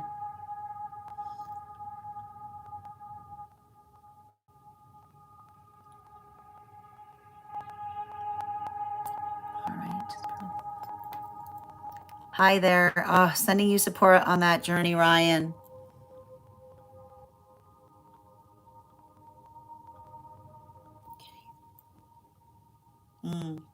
Science is the mapping of the spiritual. Oh, that sounds so cool, Ivana. Make sure that you're posting them in the disco as you find them. Interesting. Yeah, go ahead and make sure that you're posting them. Absolutely. Thank you as well, Shalise and Jules and and JLT. Thank you for the follow. Thank you for sharing and reposting, Chris. Chaos, I do acknowledge the chat, but you have to understand that when I'm doing the Daily Collective, we're also in the process of filming a podcast. So it's typical that I only respond to the chat space once I've completed the Daily Collective. However, it's interesting because I also don't necessarily condone being referred to in the third person in my own chat space. So I have some good news for you. This is probably the last time you'll be seeing me. I hope you have a beautiful day. Excellent. All right. And Daniela, how you doing today? What a beautiful question. How can you access self-empowerment when in that trauma, when surrounded by those who create trauma, when you are sharing love and kindness when healing? It's hard, right? It's all about recognizing and understanding and holding standards, right? And we do a lot of conversation in terms of identifying standards, which is a standard becomes a boundary when another person isn't respecting it. So if you feel like you're in a position where another person is turning a standard into a boundary, you're allowed to move away from that circumstance or situation, right? Because the thing is that the simple truth of it is, if another person is not inclined to hold the same standards as you or do the introspection and relationality to articulating upon what their standards are, then our ability of utilizing our energy in the best way possible is both mutual in via v assessing situations to see if they're mutually aligned to our standards, while also doing the work to try to make those spaces or places as excellent as possible. I hope that helps. I know it's not easy, but it does require us to also trust our judgment in relationality to what we're receiving when we put compassion upon things. I can understand energetically isolated and trying to be in a state of deep empowerment, but it can feel tough though when it's diminished. It's always tough, right? It's always tough. It's always difficult. It's always requiring. It's always requiring that same space or sense of identifying and healing, but our observation of energetically working through things in that capacity is how we effectively heal. And the thing about it is a good portion of that is working through health, like having healthy respect for one another's, and I like to point this out, healthy respect for one another's boundaries is the articulation of effectively identifying and recognizing what is energetically needed and being able to work towards it. How you doing today, Patty? I hope that helps.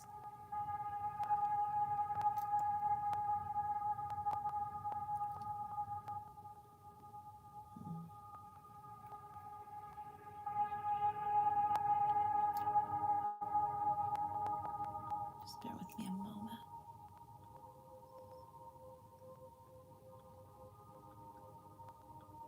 Excellent. And thank you, Warren, for the follow. You're so welcome, Chris.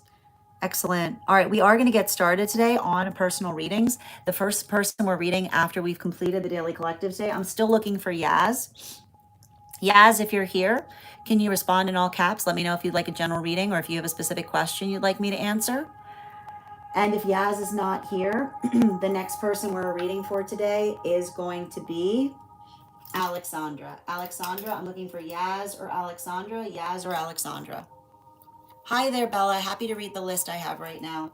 The list I have right now is Yaz, Alexandra, Minnie, and Avatar. Hi there, Alexandra. Welcome. All right.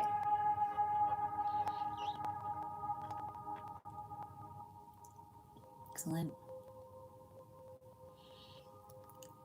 Hi there. Welcome. Welcome, Jesse. I do my best, Orvain.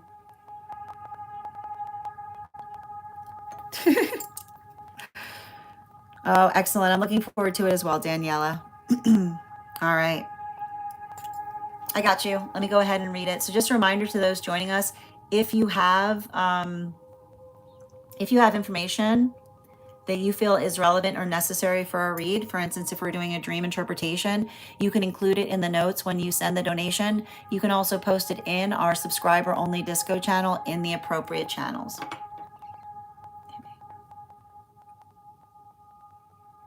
Okay. Let's see here.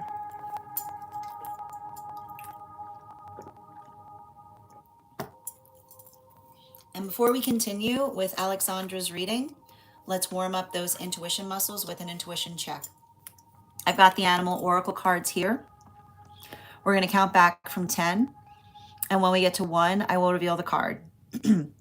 10, 9, 8, 7, 6, 5, 4, 3, 2, 1.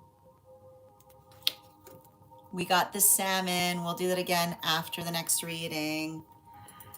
And I'm going to pin up Alexandra here. Guys, make sure to give Alexandra some love. And just a reminder to anyone joining us, if you are joining us on the place where we keep the videos, you can also get on our list today via my tree that is Binks in my bio. And if you want to get on the list today for a reading, you will be the fourth person read for. All right.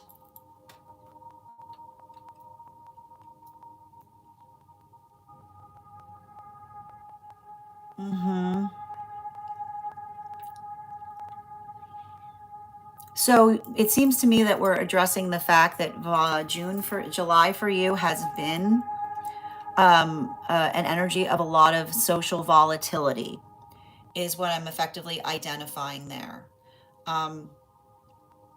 And I feel like some of that volatility that we see that you're potentially navigating is related to working through accepting or trying to identify and recognize why energy potentially suddenly left circumstances or situations. Especially because you're identifying that there's some kind of mixed feelings in relationality to feeling attached to something, but understanding that it's a part of life that they're choosing not to effectively remain. Now, in terms of that, we see that you said that you're a kind of introspecting on the fact that it feels like it's changing soon and that things have felt still or dull since the changes were occurring this month. You don't find anything exactly exciting at this moment, but all you can think of is the space that you currently are and where you're trying to go. You identify that you have a feeling like you're in a fog or that you're navigating anxiety and new situations that are evolving, particularly and especially in the professional space. You identify that you know things are changing, but you're having a hard time picturing how you can make the experience something to look forward to. You're identifying the change itself doesn't bother you, but feeling like there isn't a silver lining does, clearly. You said you realized today Saturn is in Aries in 14 degrees 44 exactly, which is which is on your natal chart. And you're currently experiencing a Saturn return. So you wonder if the alignment of those degrees in there is telling you to begin to transform. Is there any insight I can receive about Saturn at this time that can help me during this transformation? That would be great. Yep. I got you, dear.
So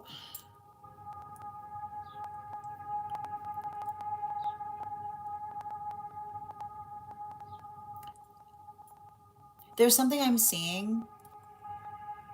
Like it's interesting because I just want to point this out.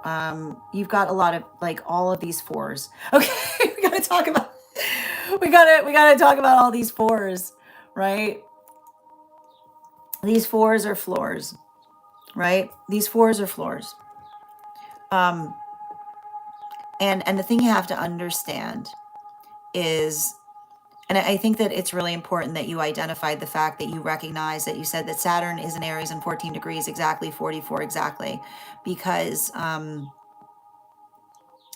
four, you coming into your fours is about recognizing that you have the ability, that it's you coming into understanding that you have the ability of building structure to things.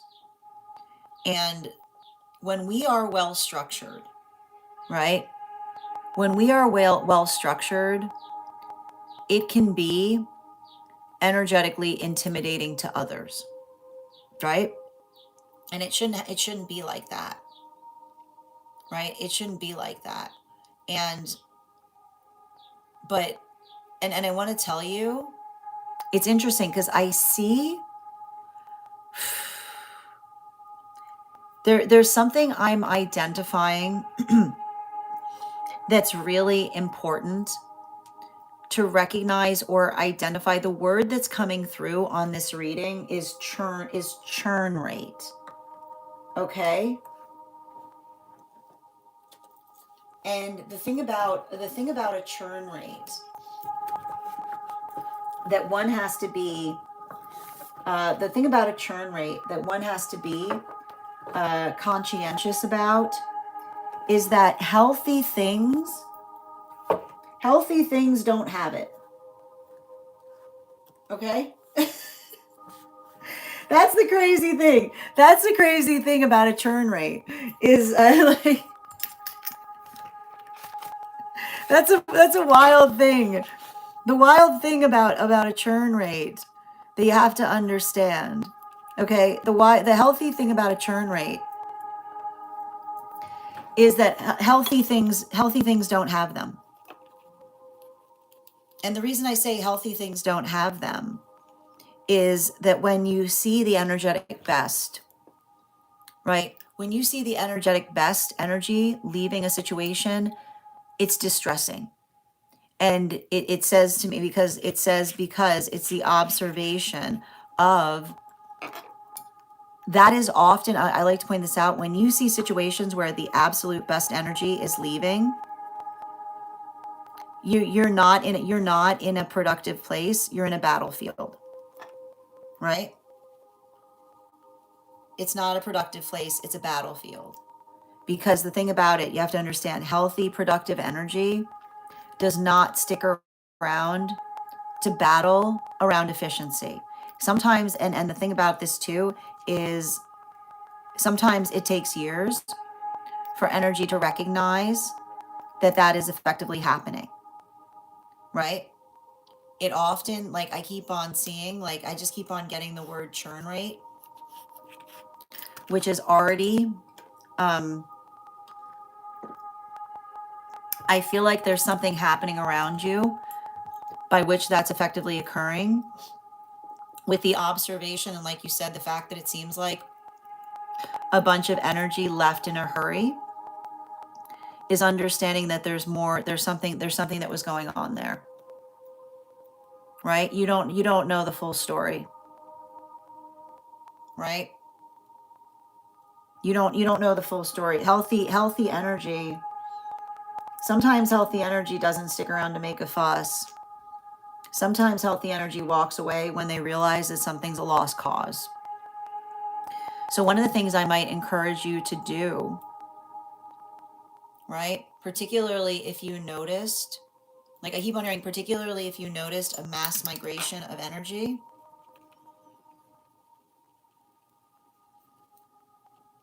might be, especially if you're making determinations, might be a good time to have a conversation,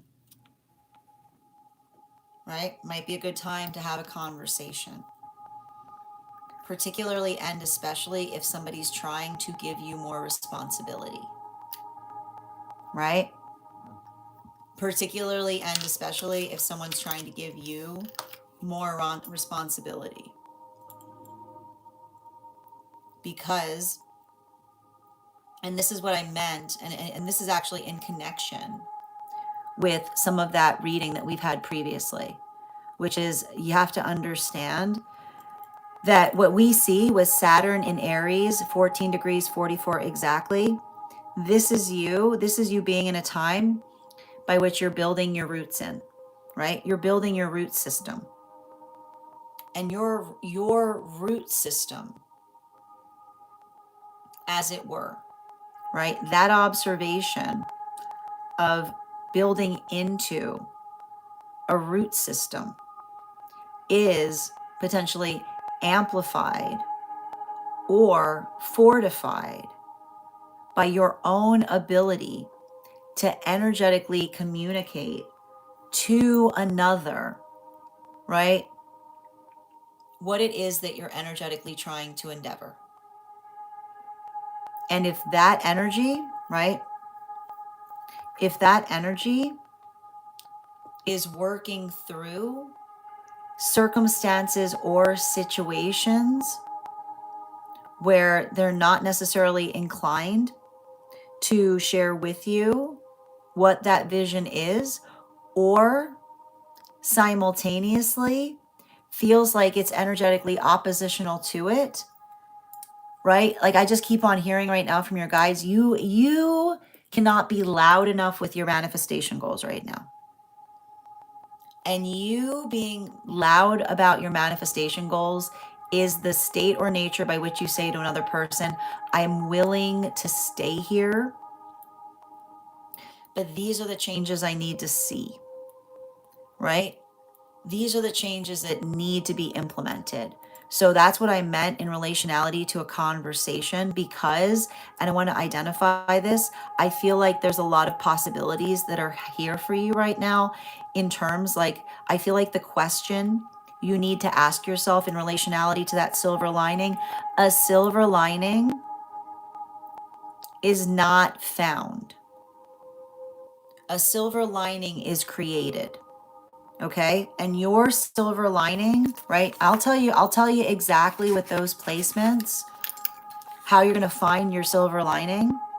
Okay. I want you to write these words down, right? I want you to write these words down in big letters. Okay. In big letters somewhere. And I want you to contemplate upon them every time you go into manifestation right now or into meditation. Where do you want to be? Not what you want to be. Not what you want to be. Where? You've got a lot of 4 energy. Okay? Saturn, Aries, 14 degrees, 44 exactly to me says it's not a what problem, it's a where problem. Right? So you need to work on your awareness right now, which is not just identifying what you want to be, but where you will be harmonious. You'll find the what when you get there. Okay? So make sure that you're connecting with your higher self right now and saying, where are we? Where am I? Where am I where I can be in this space and there's that silver lining? Because you being able to recognize and identify that is going to answer your question in terms of what you say yes to right now versus what you say, I'm afraid I have to pass on that, right? Allow the where, allow the where to get you there. okay? Allow the where to get you there. Because all of this is, I feel like there's something about this, about you connecting deeply into your energetic family. Thank you so much for having that reading with me, dear. And if this message connected to you as well, it's very common for those who need these messages to be here to experience them. We are doing personal readings right now. If you would like to get on the list is open. You will be the third person read for today. 3 cards for a donation of 29 or more. 4 cards for a donation of 23 or more for my subscribers, Binks and my Lio. Please keep in mind there are 3 things I don't read for across these apps: pregnancy, medical, and legal. Happy to give insight on anything in private readings, and you can book private readings on my site. I'm going to take a moment to read over some of the comments that came through as I was reading.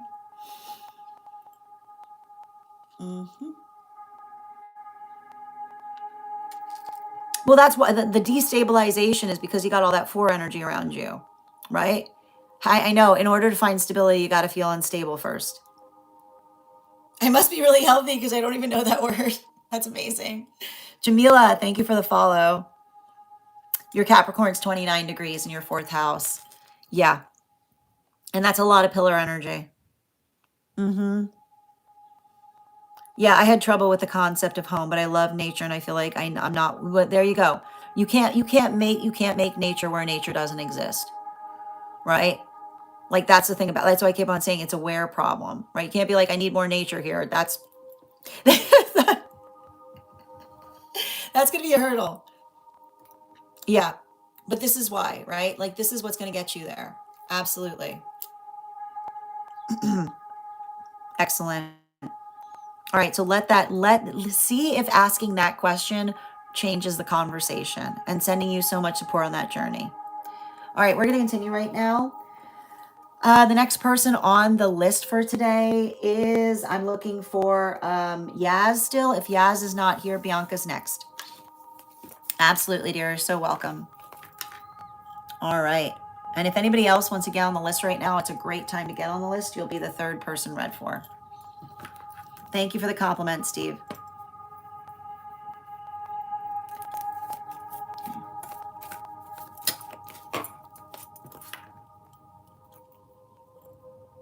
I am afraid I do not speak French.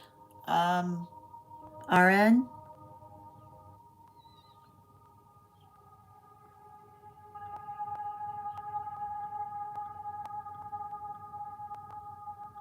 Okay.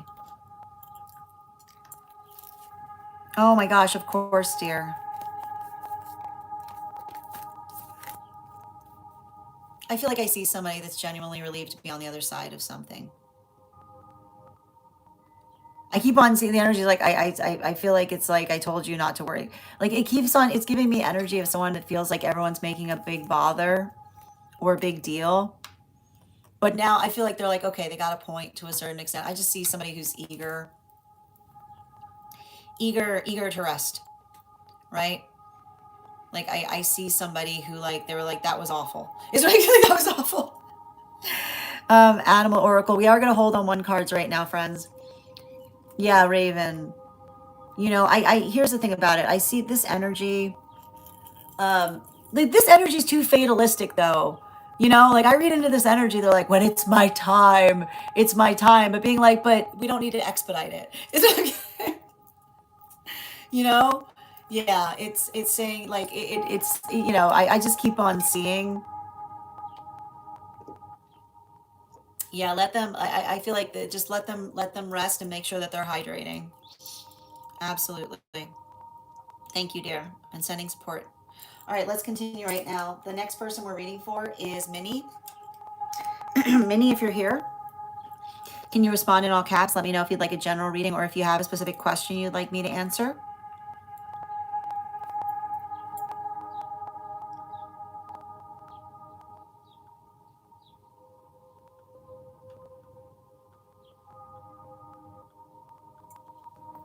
Hi, dear.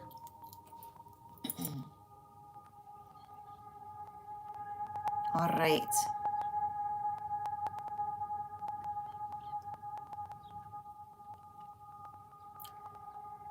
I got you. And before we continue with Minnie's reading, let's warm up those intuition muscles with an intuition check. I've got the animal oracle cards here. We're going to count back from 10, and when we get to 1, I will reveal the card. 10, 9, 8, 7, 6, 5, 4, 3, 2, 1. We got the ram energy. We'll do that again after the next reading. All right. And I'm going to pin up Minnie here. Guys, make sure to give Minnie some love. Okay. Oh, it's okay. Keep on trying, Kayla. I appreciate it. And for those who are joining us over on the place on the clock app, we're at 34K likes. When we get to 50K, I will be gifting a reading back to the collective. So make sure you're tapping that screen. We'll get to 50K in no time. Okay. Is this inside tea or outside tea, Minnie?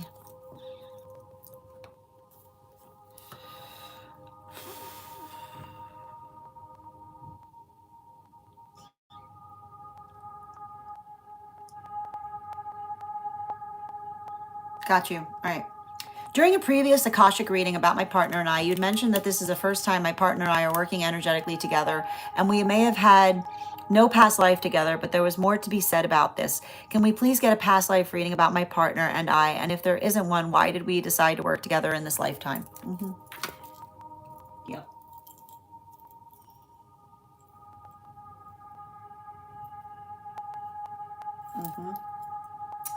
Yeah, let me get your book out. Hold on.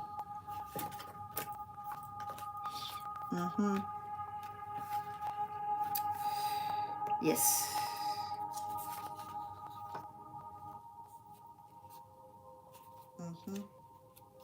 To check something.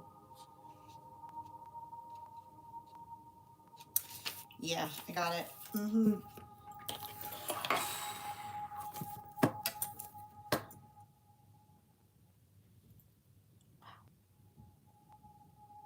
Okay. Ooh. Ooh.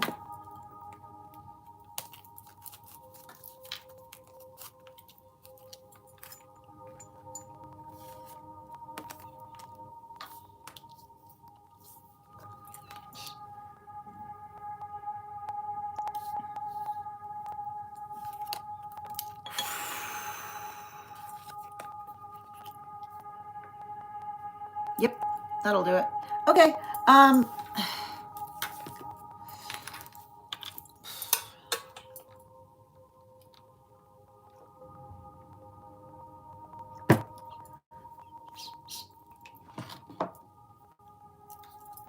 I see somebody who's got something. It's interesting too, because I had to look in your book for their Akashic on it. And it has to do with something that we've talked about.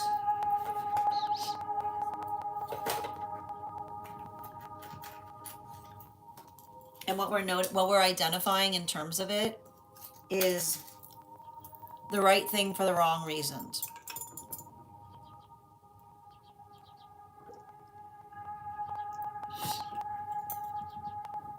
The right thing for the wrong reasons. Which is to say, I feel like I see some kind of past life where someone, and it has to do with you as well, because it feels to me like there's something about your past lives that might, even though they were separate, they were unified, and the right thing for the wrong reasons is sometimes takes a little bit longer to unravel, because the right things for the wrong reasons can often create a frustration point, because we think, right? We energetically think that we're on the same page as someone, right?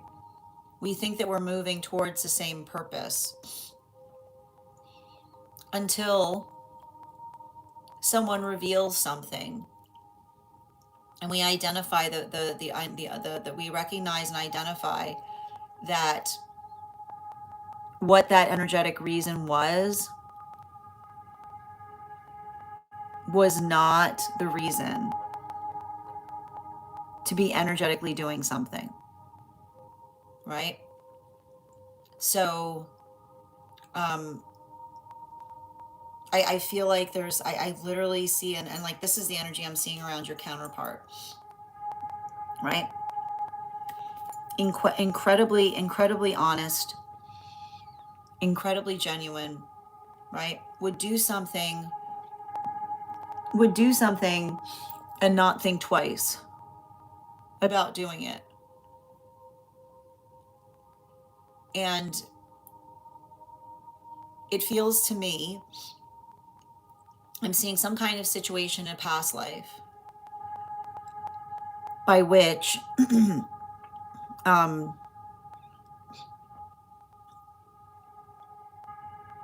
I literally see somebody who went out of their way to protect someone who proceeded to abandon them, right? They went out of their way to protect someone who then proceeded to abandon them. And I have to point out, like, that, like, there are moments of karmic closure. Like, I keep on getting struck dumb, we're done, right? Struck dumb,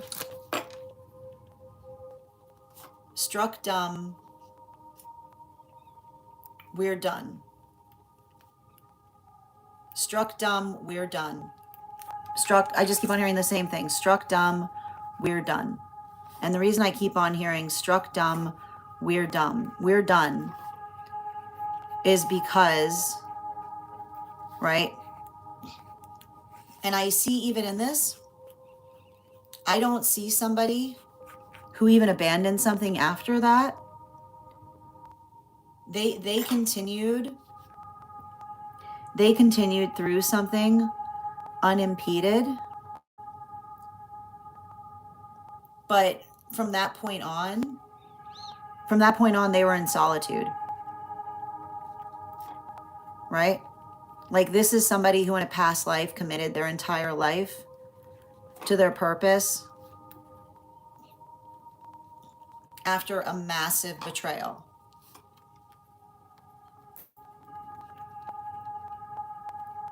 Is what I keep on seeing. And what's interesting about it is, for your part, and how that's connected to you is,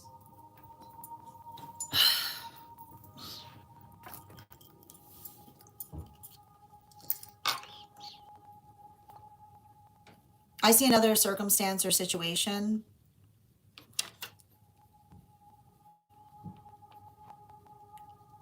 that is amplified by the fact of another person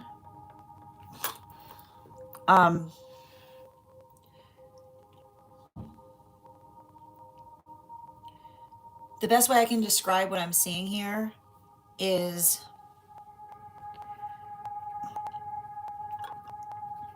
I see you healing from a karmic that had massive control issues.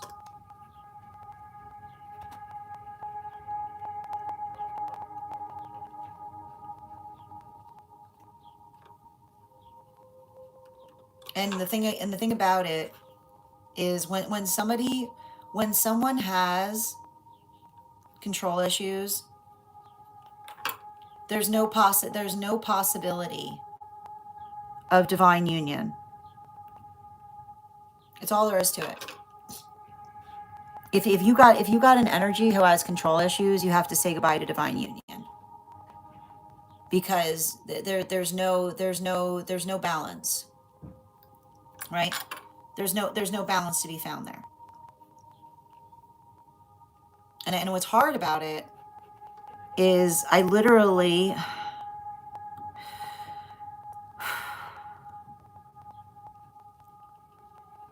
see a situation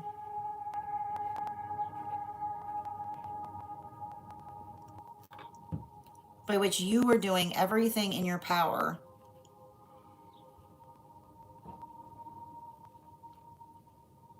to encourage someone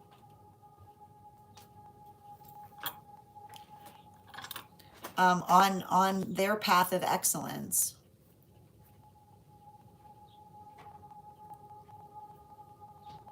only for them not to have given you credit when they got there.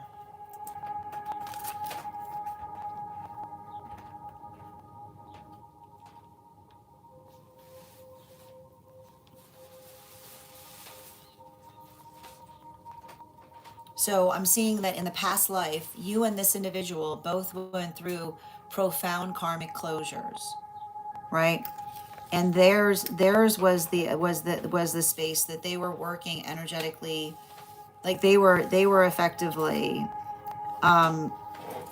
building into, right? Like I literally see somebody that picked up a cause for another, only for them to be abandoned in that cause that they were doing for another, right? And that was their point of closing out karmic cycle.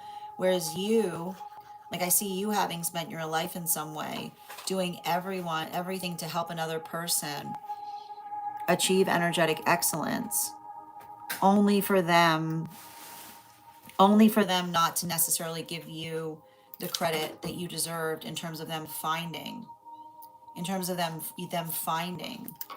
that that success. So this is what has led you both to encounter one another in this experience, because I wouldn't be surprised if you're recognizing that this person, right, if this person is learning more about, like if you're noticing that this person is someone who immediately starts caring about causes for you as if they were their own, this is and meanwhile you are in the space by which you would never energetically abandon someone, right, in that journey. Like you guys are each other's healing journey from the past life. I want to think, I'm going to write down these cards because I feel like they're important too. And then this also probably articulates the shape and nature of the karma that you've been having to work through, is what I'm getting. Like I would not be surprised if there were situations or circumstances. I wouldn't be surprised if there were situations or circumstances wherein situations and circumstances wherein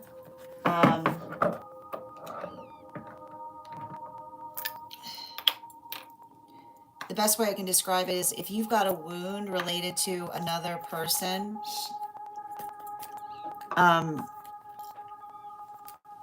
asking you to do favors and then acting like you never did a favor for them, right? Like that's probably how the shape of that wound is appearing in your life, versus that other person, if they're going through experiences by which another person is always getting upset at them because they try to articulate that they're not caring enough about helping another person reach their point of excellence, right? Understanding that we don't do things for each other. We help each other do the best that we can as well as we're able.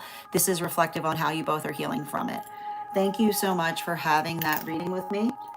And if this message connected to you as well, it's very common for those who need these messages to be here to experience them. We are doing personal readings right now. If you would like to get on the list is open. It is 3 cards for a donation of $29 or more, 4 cards for a donation of $23 or more for my subscribers, Binks and Mylayo. Please keep in mind there are 3 things I don't read for across these apps: pregnancy, medical, and legal. Happy to give insight on anything in private readings, and you can book private readings on my site. I'm going to take a moment to read over some of the comments that came through as I was reading. Excellent. Oh, sending you support on that as well, Ella. Hold on, I gotta move Strega. You guys gotta give me a minute. No, we've talked about this. Come here. No, I know. Look at you. You know you're not supposed to be over there. Why do we have to go through this constantly? You want to say hello to everybody? You want to say hello? Hello. There she is. Yes.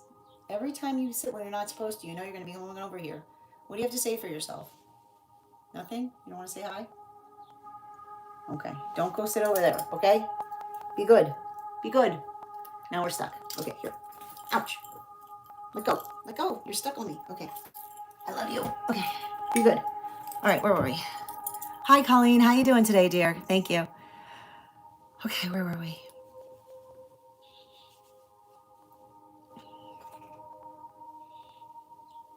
Mm-hmm. Excellent.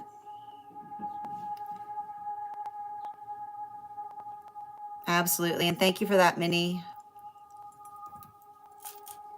But like, and here's the thing, sometimes like, you know, I point, it just goes to show you, not all connections are meant to energetically heal, right? Sometimes those connections, it's like we find healing when we're able to close an energetic cycle in terms of recognizing what we can energetically expect from someone that's not inclined to heal the same way that we are. And I feel like you and them both are having experiences by which you're encountering each other for the first time because you've done that work successfully in this life in order to find each other. Sending you support, Ella. Thank you, Mark, for the follow. Thank you for the follow, user 762.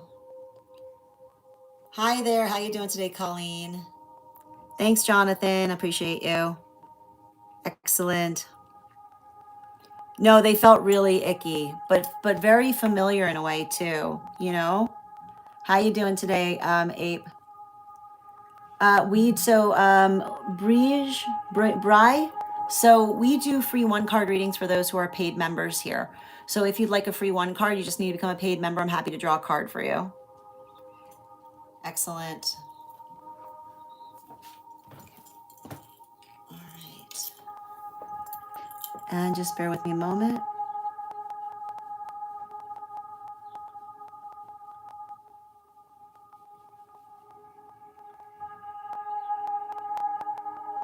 All right, let's get to it.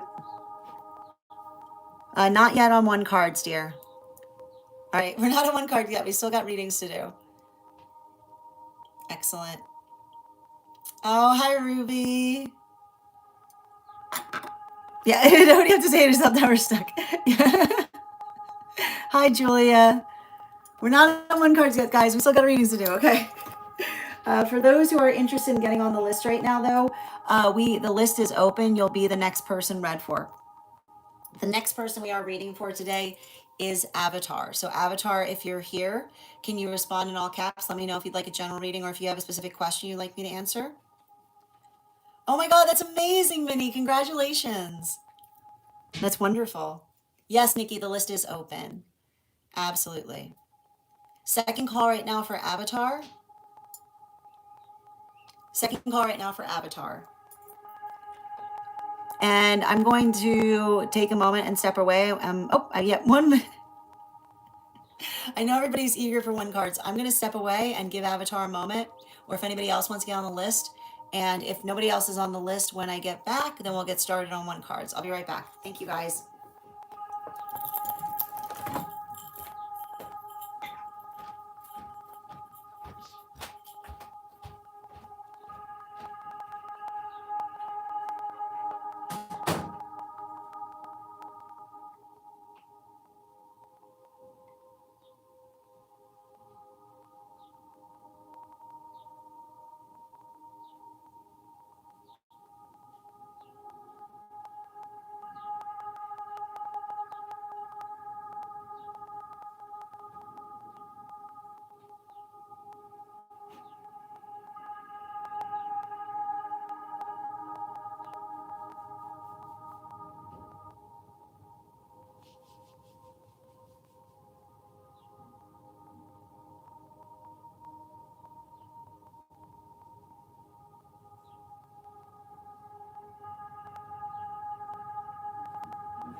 Sorry.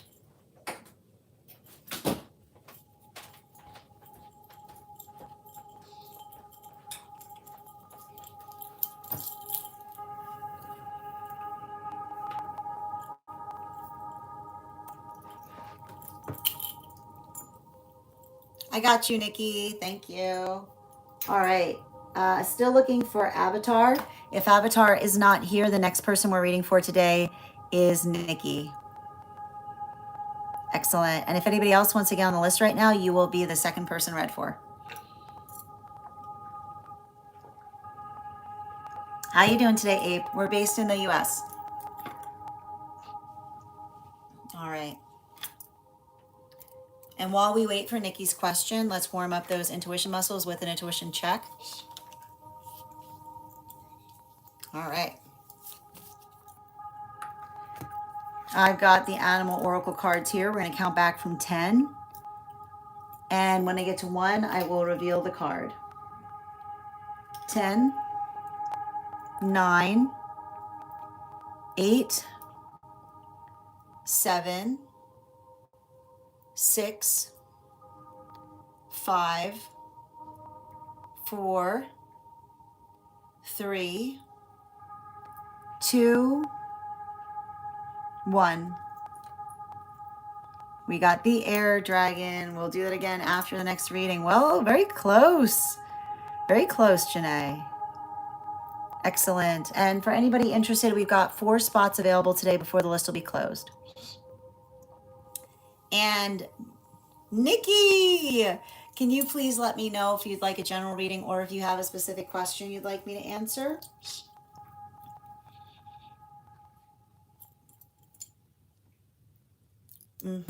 I figured. Excellent. You'll also have some extra cards in your reading. Given today is a special day for you. All right, perfect. Guys, I'm going to pin up. Colleen, if you want to get on the list right now, the list is looking great. You will be the third person read for. All right. Oh, thank you for that. Oh my gosh, Amanda, I've never seen that before. Are we doing, is it a love reading you're looking for or a year ahead? Or is a year ahead in love?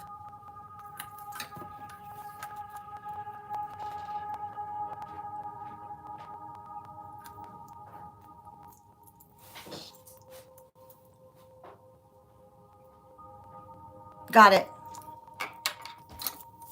All right, and I'm going to pin up Nikki here. Guys, let's make sure to give Nikki some love.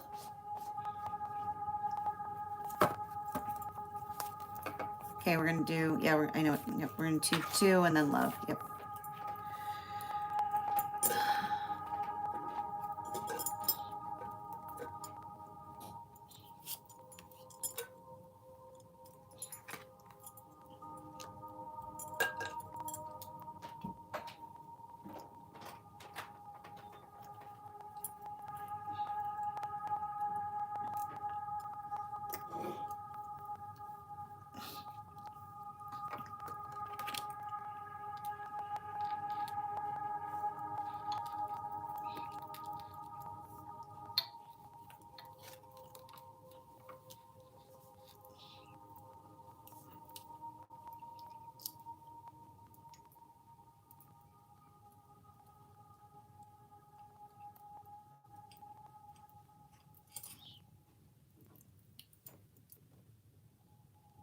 So this is interesting because what I'm effectively seeing here is I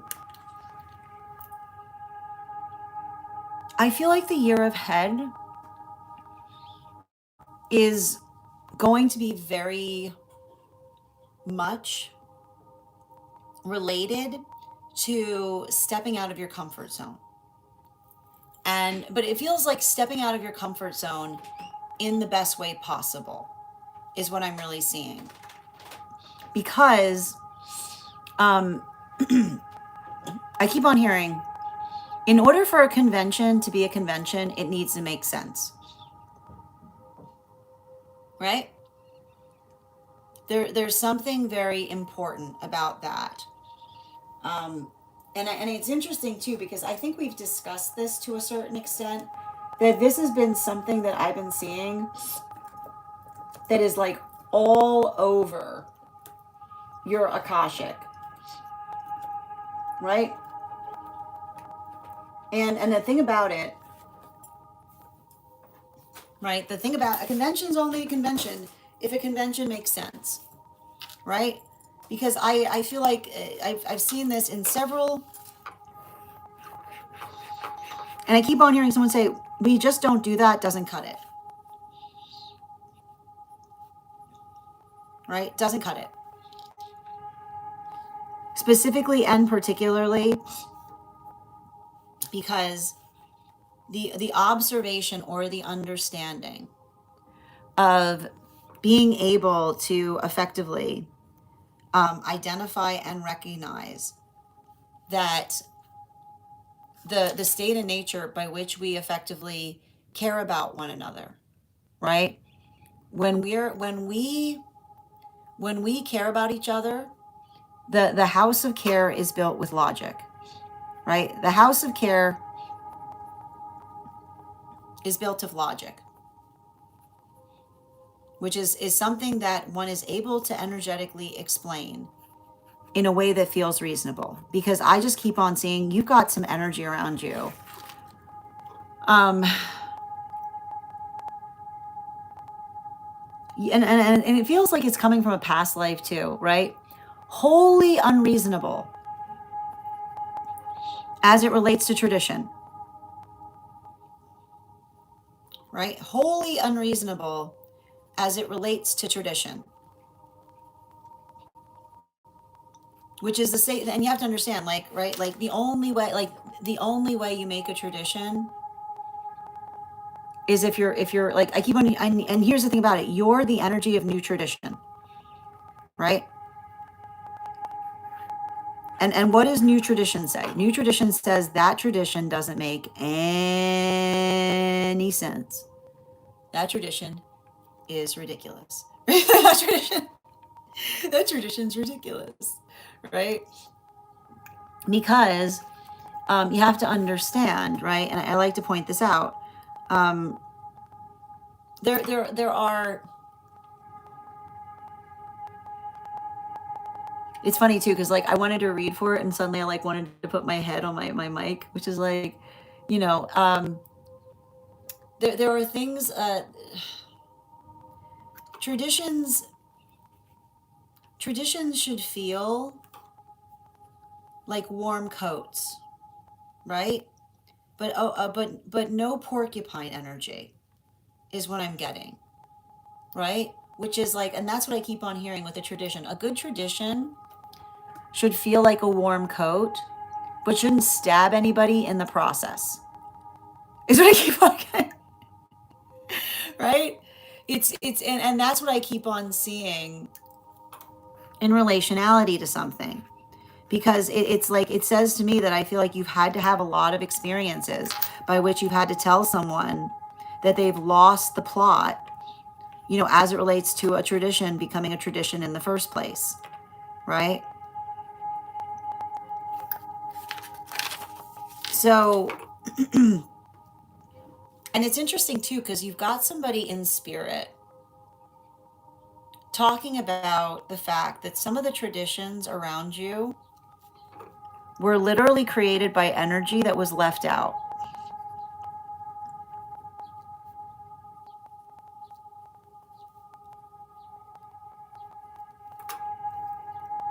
That's what somebody in spirit's saying, right? That's what like there's literally somebody, I see two individuals in spirit that are like toasting on it, right? And they're toasting upon the fact this is how they found each other in spirit.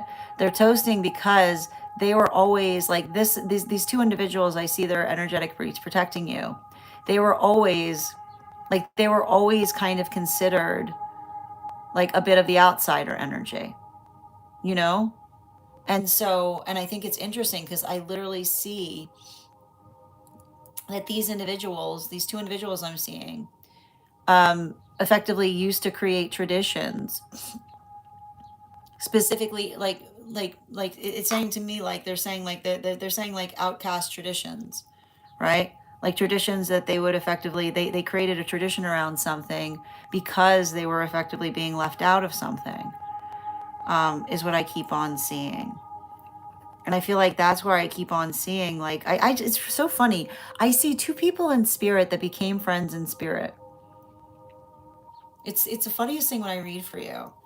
You know? Like it's like two energies that like came up to each other, and they're like, we would have really liked it. We would have been like I just keep on seeing, they're just like two peas in a pod now. You know what I mean? Like this happens. You know, rich spiritual life. And I think that's really important because I feel like there's something about I just keep on seeing, and this is what I mean in relationality to love, because I just keep on hearing like it's funny too, because I see these two individuals like they're holding up, like the funny thing about it is, like, I don't know if they were really into sports, but I see these two individuals in spirit. They're like holding up these placards that basically say they're in love, what are you going to do about it? Is what I keep on seeing. You know, like it's funny too, because there's like all these, like, it's funny because they're saying it in a very provoking way, like they're putting a bunch of cartoon hearts around something, like in a way by which they're cackling as they're saying it, because they're the type of energy that are delighted when they see something that is good getting under another person's skin, is what I keep on getting. You know, like it's giving me, like it's giving, like it's just it's kind of like it's giving me like these two, like it's giving me these like two heckler energies that have found each other. You know? And so they're like, it's like, it's funny because it feels like they're heckling. It feels like they're heckling in spirit about the fact that you're energetically in love, right? And that's what I keep on picking up upon, because like they're saying it in a way by which they're very protective of it, but also because, you know, like it's saying to me, like the energy I'm seeing there is the kind that says, like, you know, like they're they're putting on boxing gloves as they do it, which is saying, like, do you have a problem with that, right? Like, and I think that that's interesting because like they're almost articulating, like, you know, it's funny too because like I literally see them like flipping things. You know what I mean? Like like, and the reason I see them, I see them like trying to give signs around others to effectively articulate their frustration towards like what is happening. Like I keep on hearing like your words for them is the weirdest thing just happened, is what I keep on hearing, right? Because like the thing I keep on identifying about it is how do I describe this best?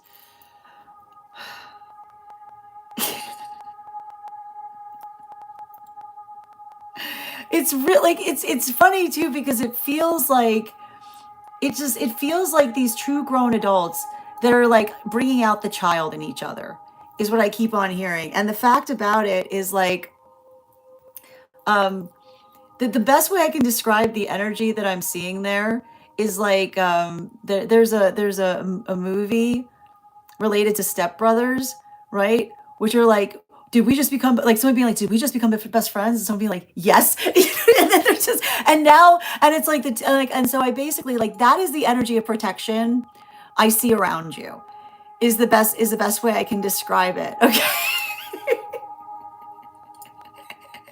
And it's like, and it's funny too because it's saying to me that there's some energy and spirit that's got skin in the game as it relates to relationship, because they're like, when they're saying what spirit brings together, like, let no one tear asunder, like they're actually saying it based upon their friendship that they've made in spirit. It's funny because I'm like you have to stay together because we like each other, is what I'm getting.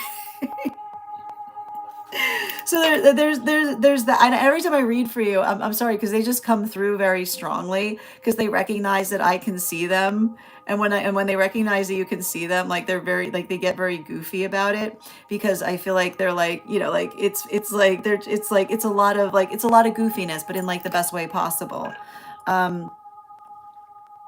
That said, they're also articulating that they're being goofy about it because it's very serious, right? And here's the thing they're articulating. These are energies, these two energies used to use goofiness like a shield, right? Which is like the only thing you can do when someone is being absolutely ridiculous, right? When somebody is trying to be mean, right? The only thing you need to do is you just gotta put it, you gotta put a pin in it with silliness, right? You've gotta just recognize or help another person identify how absolutely absurd they're being, right? Because it's literally like, and it's giving me like, it's giving me a lot of that energy that's like, it's saying like, you know, like when somebody, like I hear somebody saying like, I'm gonna huff and puff and be like, why are you wheezing? Is what I keep on hearing, right? Like when somebody says, I'll huff, right? Like I'll huff and I'll puff, right? That you just interrupt them and say, why are you wheezing? Like why are you wheezing? Are you okay? Do you need a breath? Do you need a breath of air? Do you need to go take a walk? Right? Like that you have to, like, that's how you energetically de-escalate it, right? You have to articulate, you have to point out the energetic absurdity of someone taking something so marginal and making it so energetically important. Because the thing about it is what I keep on seeing, and this is what I meant about tradition, right? Awful energy will try to hurt people with traditions, right? So they won't necessarily say what they want to say, but they'll try to say you're ruining, right? You'll ruin a tradition. And you have to say to someone, it's not a tradition if it's hurting someone in the process. That's a torture method. It's not a tradition, right? It's not a tradition if it's hurting someone in the process. That's a torture method. That's not a tradition, that's torture. So your ability to find to call things as they are is being silly until you have to be serious. Bottom of the deck on this reading, yeah, torture-free zone, right? You can't articulate it's a tradition if it's torturing someone. You got to call it, it's like a torture method, right? There are those that will use tradition as torture methods. And the observation of understanding that the way that a tradition changes to protect someone from being tortured by it is how a tradition evolves versus a tradition that needs to be energetically let go of. And I feel like it's interesting because it feels to me like there's two forces in spirit articulating that the future gets to articulate what is tradition. The future articulates what's tradition. If the past wants to hold on to the past, as the future is asking for traditions to change, so in the past let them remain, right? Let them hold that tradition until the cows come home, because they'll be alone holding it. Thank you so much for having that reading with me. And if this message connected to you as well, it's very common for those who need these messages to be here to experience them. I do have one more card that I feel like I'm being encouraged to give you, given that it's your day.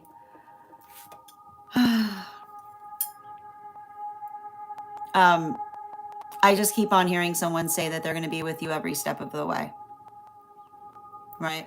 Like you're not. I know, and again, I know it makes it sound like, I feel like someone is trying to threaten you with isolation. You'll, like, they're articulating that they'll never leave your side, right? Like that's the thing I'm seeing here. Like there's no, they keep on saying there's no isolation if you know and recognize that they're ever by your side.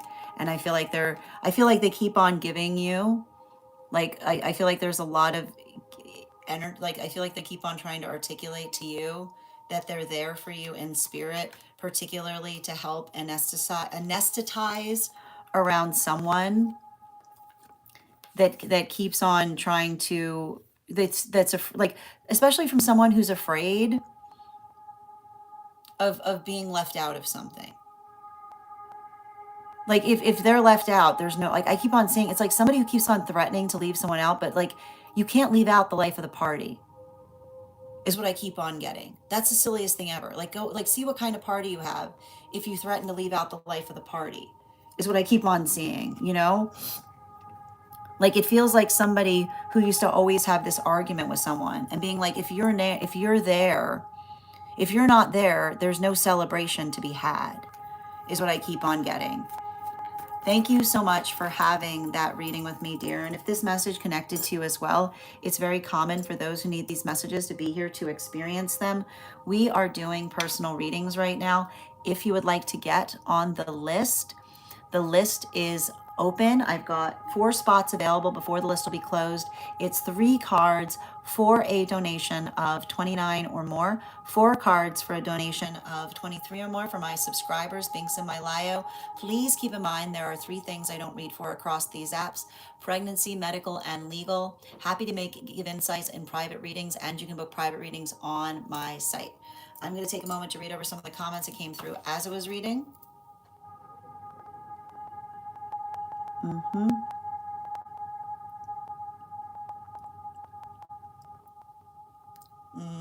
And thank you, Donnie, for the follow.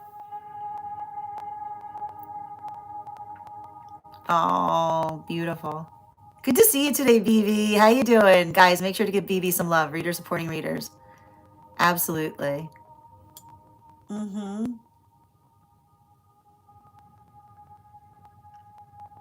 Yeah. Oh, sending you so much support, Nikki. Oh, really? Oh, gosh. I'm sad to hear that, BB. They said the same thing. You are the... Oh, they... Really? Okay, good. You got 2 readers saying it. You are the new tradition energy. Oh, I love it, BB. That makes me feel very happy to hear. Thank you for the follow. Yeah, it's not, if it's not a warm coat if it's giving if it's giving porcupine, right? It's not a warm coat if it's giving. Someone can't say it's a warm coat if it's giving porcupine, is what I'm getting. Oh, you see, and so it does. It feels like somebody that keeps on intentionally triggering another person's abandonment wound because they know it's there, right? It's like that. Like that's not okay. Yeah. Mm-hmm. Yeah, the weirdest thing just happened. Absolutely. Oh, you love that movie too. Okay, good. It feels like the other person in spirit is potentially connected to you, BB. I'm just gonna tell you. Yeah. Mm-hmm.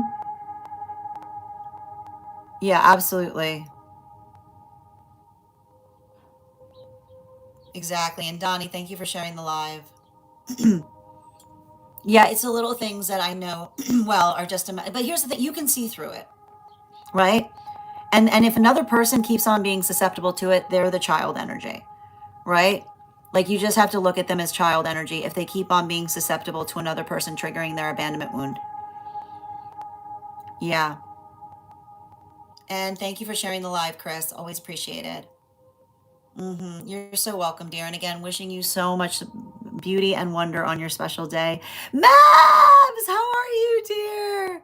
Guys, make sure to give Mabs some love right there. How you doing, dear? Good to see you. Excellent. And thank you, Rainbow, for those gifts. Absolutely. All right, let's do it. Continuing right now, the next person on the list today, we've got Julia. Julia, if you're here, can you respond in all caps? Let me know if you'd like a general reading or if you have a specific question you'd like me to answer. And just reading over some of the comments that came through over on the place where we keep the videos. All right. Hi there, Roboot.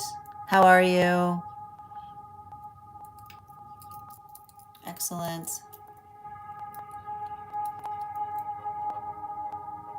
Does I mean, Jason, I've been studying the tarot for 30 plus years. I don't think there's anything in the tarot that would make one crazy. I actually have a movement called Tarot Church in terms of understanding and recognizing that a connection to a tarot is probably, if you have a faith tradition, it's probably going to connect you deeper to it, not further away from it. And that's what I do in a lot of the work that I work on in my classes. Mm-hmm.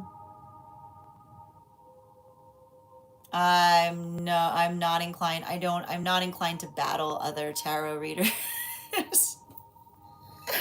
I need to point out, you have to understand though, the quality and condition, and I like to point this out, I'm very supportive of those who read with me to get readings from other readers, because those who will recognize when you're getting multiple readings from other readers, you're probably going to get the same message coming through, right? We are all connected. Right? We are all like, we're all connected. We're all working towards the same unified like source. So if you're doing that, I always am strongly encouraging of it, because it's not something that feels antithetical to what we do so much as it feels like it's reinforcing and empowering it, you know? Thank you, Pamela, for getting on the list. I've got 3 more spots today before the list will be closed. Mm-hmm. Hi there, EJ.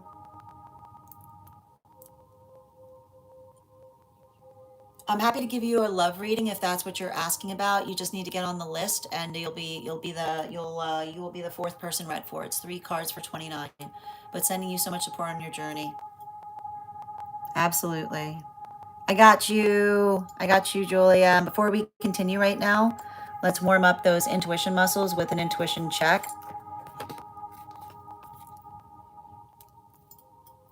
Nikki, I gotta tell you too, I don't know why, but there's some kind of reference being made to an air horn, is what I keep on getting. So I'm just going to give it to you, because it feel like it's either somebody in spirit trying to make a lot of noise because it's your day, but they just keep on shouting air horn. But I almost feel like that's how, I feel like they might be calling.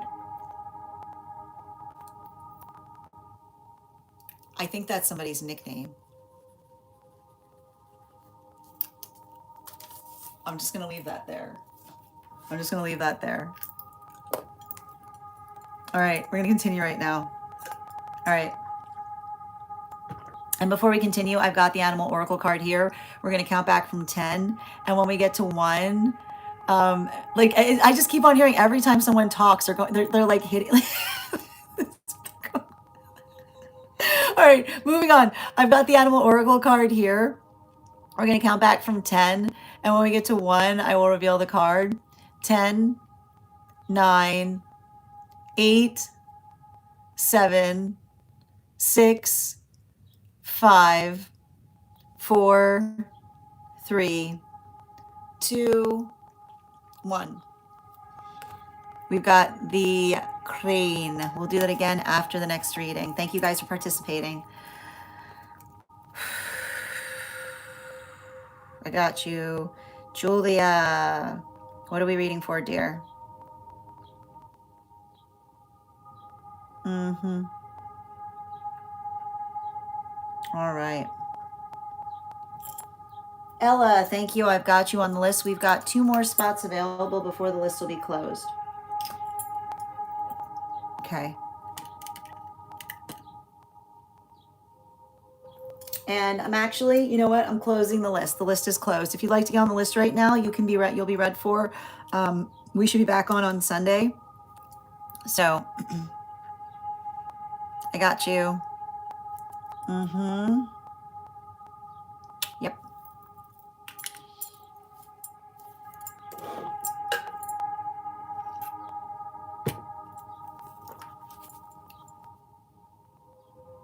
This guy is so smooth. Yeah, 4 cards.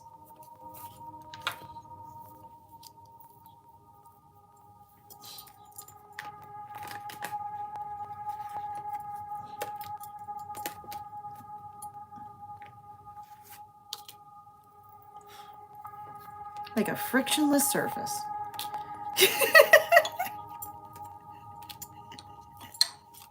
Okay.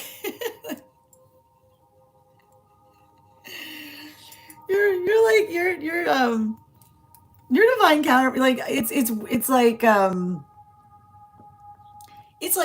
a frictionless surface, this energy I'm picking up on. It's like dolphin energy is the best way I can describe it. Um but it's interesting, because I mean that could probably it's feeling to me It's feeling pretty Piscean in here. But like, yeah, it's like it's giving me like I pick up energy like this, and it's feeling a bit like it's feeling a bit like a fiery fish is what I'm kind of getting, right? And the thing about it is it's funny because they're pointing at somebody. They're pointing at somebody and they're going like close. Like they're going close but no cigar, and they're pointing to themselves, right? Like that's the funny thing about it is like they keep on there's like there's a little bit of this energy here. Like there's like this is confident, like this is confident, you know? Um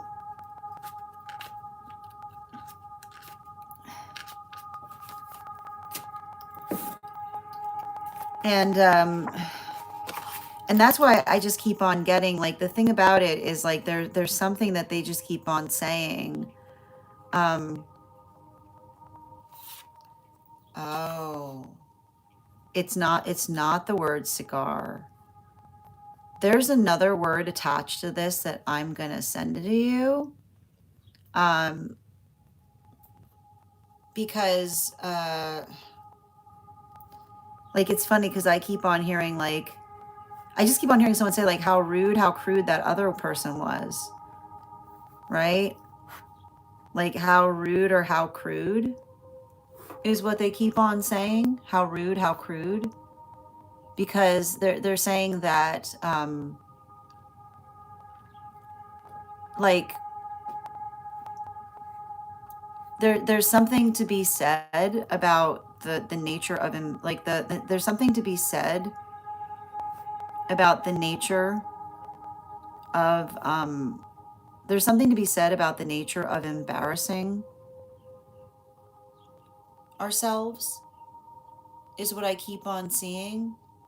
And I feel like I see somebody um like this is gonna sound really, I gotta just give you the vision I'm seeing because it's a movie reference. And the movie reference I'm seeing is the type of energy of it's like they're I see them kind of watching an individual who would like the energy of someone who would push a child aside to climb into a life raft, right? They're basically saying if you can't put your finger on it, that's why. That's what you can expect. They're going, that's what you can expect from an energy like that, right? From an energy like that. Like somebody who tries to, like literally someone who tries to go, oh, I'm sorry I hurt you. Like, I'm sorry I hurt you, right? But I thought it was an emergency, right? That's what it comes down to. That's what they're saying, right? I'm sorry I hurt you, but I thought it was an emergency. And so being like, isn't it interesting, right? Isn't it interesting to see how energy changes when they think that there's an emergency, right?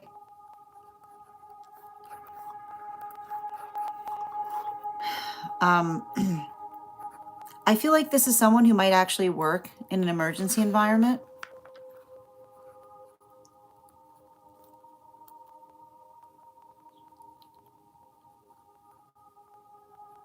Because it's funny because I literally just keep on hearing the word emergency, emergency. But like when they hear the word emergency, they slow down, right? Like that's what I keep on getting on somebody, right? Like I literally see somewhere everyone's going like this and they're going like that, right? Which is basically like I keep on getting like there's a very there's some kind of quality here with this person about navigating, like there's something about their gift about being able to navigate trauma environments and being the steadying force within them. So I want you to be very I want you to be very there's something about like everybody else is running away from something, and they're the energy that walks straight towards it, right? Like they're like, get back, right? And there they are, just right. So there's something very there's something about this energy and navigating through crisis that I think is going to be very yeah, there's something about this. It's very it's very close to them in that way. And I feel like one of the hard things about it is I almost see somebody who's lost relationships because of what they do, because I can see somebody like emotionally collapsing in front of them, and somebody saying, you're not taking my emotions seriously, and then them looking at someone and being like, do you know what I've seen today? Like that, right? Like literally, like somebody, like I see somebody like like I feel like it's hard because I think I keep on seeing, like, it's interesting, they're a fiery fish, but others have thought that they're cold because, like, in the midst, I keep on hearing, in the midst of another person's emotional collapse, right? They've literally said to them, they just keep, I feel like them saying, do you, like someone being like, this is serious, and them being like, no, I was doing serious, I was doing serious all day, right? This is not serious. This is like their level, their weight on serious is measured in the quality and condition by which they have to, they struggle with serious in a way that others would not typically be able to understand and recognize. And I keep on saying, this is someone who has a lot of emotion, but they've had experiences that have taught them, right? They don't project, right? They say to, like, it's very, I can see somebody who's very good at speaking about their emotions, but often others who potentially, right, I keep on hearing like others who are expecting an emotional outpouring. I feel like they grew up in a very emotional environment, is what I keep on seeing, you know? And I have to point out, sometimes when we grow up in an extremely overly emotional environment, we feel that others who don't have a check on their emotions are not safe. So I feel like I see somebody who is very emotional, right? But they do a lot of work. Like, it says to me like they've done a lot of work over their life to work to have energetic control over their emotions. And I keep on seeing someone say, right, I feel like they've had to walk away from relationships by which someone says like you don't have any feelings, and someone being like, I've got lots of feelings, I just don't hurt others with them, is what I keep on seeing, right? There's a lot of that. There's a lot of that energy there. I want to thank you so much for having that reading with me. I'm going to write these cards down because I feel like they're very important for you. And so we've got the Eight of Cups reversed. We've got this Emperor energy, but it's like yeah, it's a good Emperor, right? Because there's a Justice card above him. And yeah, and an Ace of Swords. I would not be surprised if this person, like I said, they work in some kind of crisis environment. They have some kind of training. It feels it feels a little doctorly. I'm gonna be completely honest. Like there's a quality here Like I keep on hearing their hand. Like I just keep on seeing their hand. Like that, right? Like you could balance a cup on it, is what I keep on getting. Thank you so much for having that reading with me, dear. And if this message connected to you as well, it's very common for those who need these messages to be here to experience them. We are doing personal readings right now. If you would like to get on the list today, the list is closed, but you can get on the list tomorrow. Sunday, and you'll be the first person read for. You'll also have an additional card in your reading. Next person we're reading for today. I'm going to take a moment to read over the comments that came through as I was reading. Oh, you're so welcome, Kayla. I'm so glad that this is helping you today.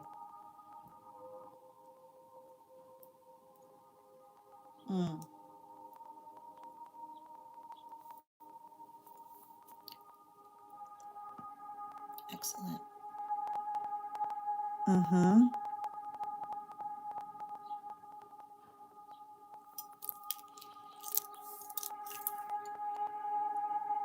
Highest. Yeah, I got you, dear.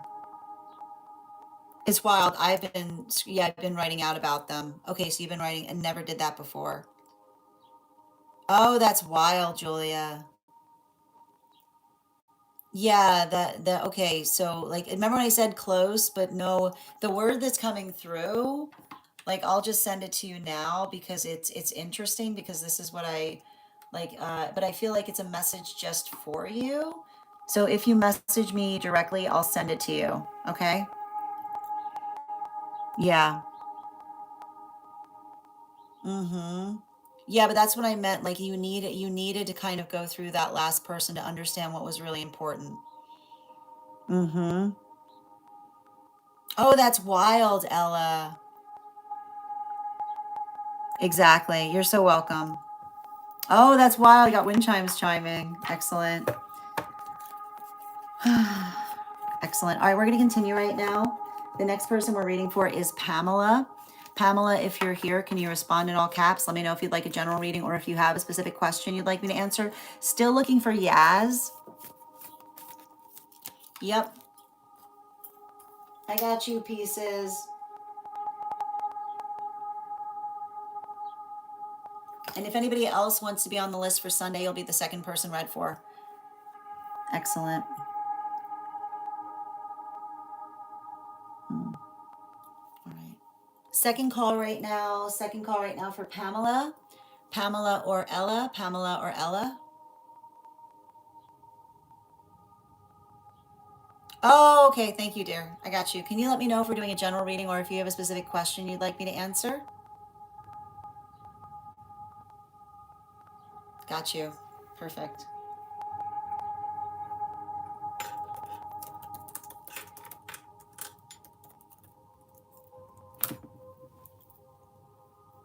Mm-hmm. I got you, dear.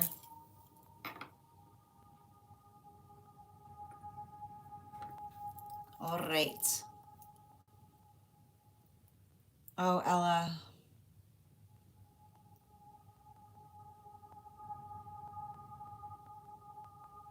I got you, dear. All right. Before we continue right now, let's warm up those intuition muscles with an intuition check. I've got the animal oracle card here. We're going to count back from 10. And when we get to 1, I will reveal the card. 10, 9, 8, 7, 6, 5, 4, 3, 2, 1. Got the raven. We'll do that again after the next reading.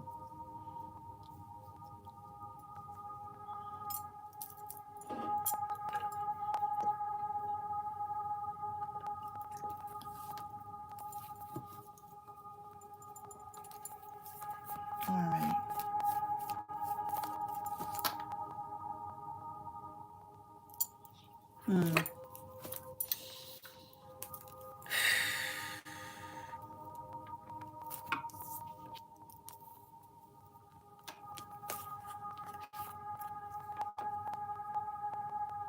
Wow.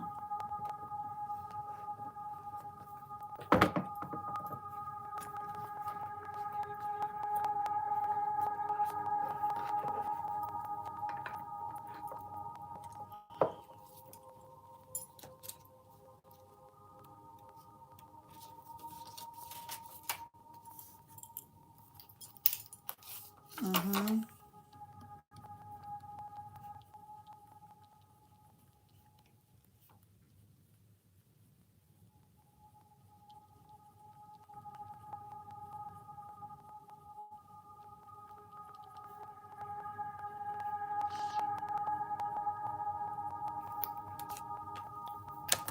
Oh boy. Can I get, yeah, one more?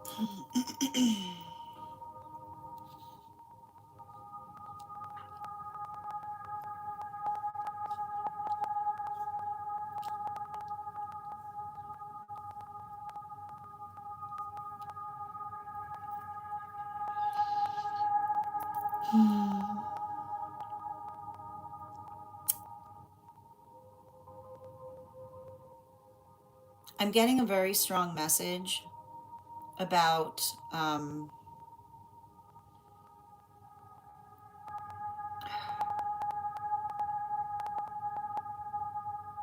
the worst of something being over. I know it's heavy, but like the thing about it is you've got an angelic, you've got an angelic on it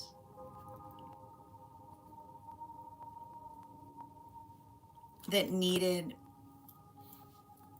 it's hard to explain, but you had an angelic on it that needed final confirmation of something or someone um, being a lost cause,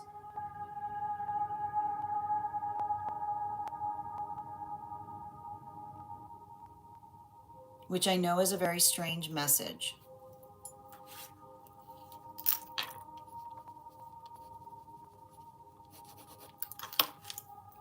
Um, and I'm getting here, you know,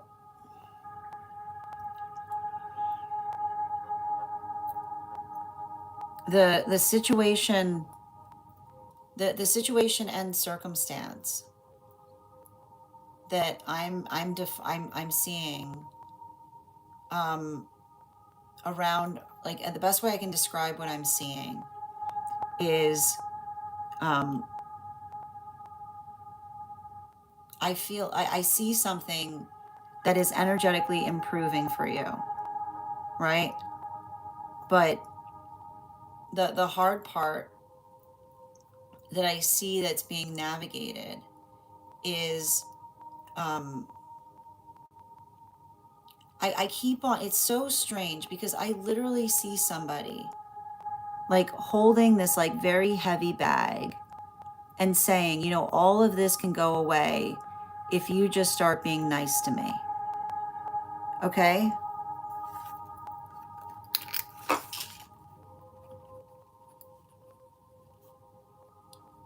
And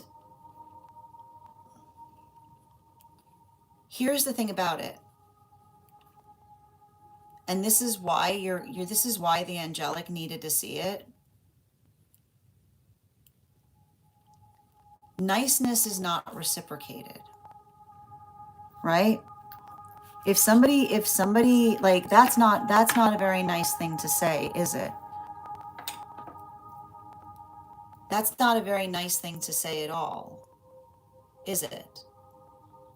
There's absolutely nothing nice about someone. And here's the thing about it. Somebody seeing you in a state of crisis, and I literally hear the guy, I feel like they didn't realize that your angelic was sitting in the room with them as they heard about something that was happening to you that was difficult. And they had, like the angelics just articulating it, they heard out of their own mouth them say, all of those problems could go away if they would just start being nice to me. Such a pity. And the angelic that was in the room with them said, that's what I thought. Right? Like absolute chill. And I keep on seeing, like, I feel like the others who were in the room with them, like a chill. Like I keep on getting like literally like a draft went through the room. And the draft that they felt going through that room was literally, it was literally the wings of this angelic, right? Like that was them leaving the room, is what I keep on getting.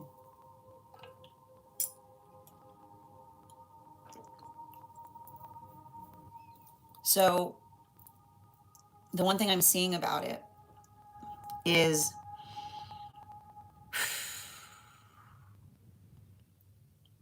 I feel like there's something, it feels to me, I'm just getting a really strong message from an angelic articulating upon the fact that they're apologizing about the fact that there's a lot of things that may feel like they're compounding and happening to you right now,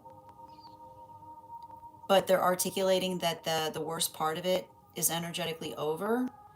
And the thing that I keep on seeing related around it is because they are communicating to me that they needed to identify the energy around circumstances or situations that were a lost cause. And I just keep on seeing that lost cause energy is potentially the recognition of others around you who are fully aware of the fact that you're currently in a state of some desperation, but rather than articulating, rather than trying to effectively help, they are bragging, they're energetically bragging to another that they have the power and the capacity to make all of that go away if only you would start being nice to them. And that's where, and that's what I keep on seeing was potentially happening through something here, which is why, like, that's why I keep on getting the angelic around this, right? Like the angelic, like I keep on hearing the angelic around this going, case closed, which like I'm chilled by. I'm chilled by. Right? When there's an angelic, like when there's an angelic that says case closed,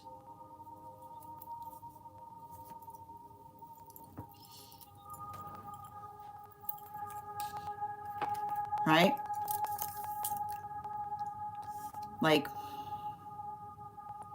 so just, I feel like,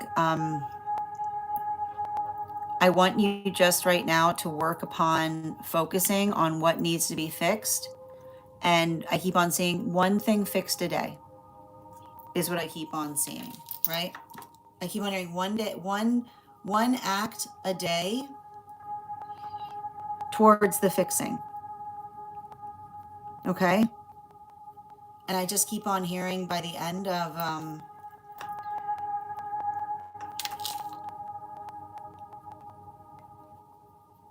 you're in the process of transformation in 6 months. Like it's already like that's like whatever this was, there's like it's saying to me like that, it's that type of energy. Let that, right? Don't worry, like let them take care of it, right?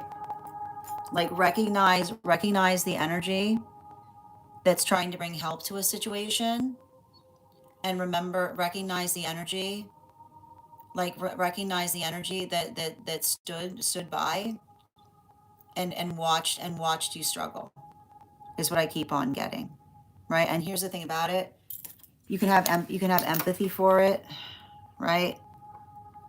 Because I keep on getting the angelic saying they're gonna like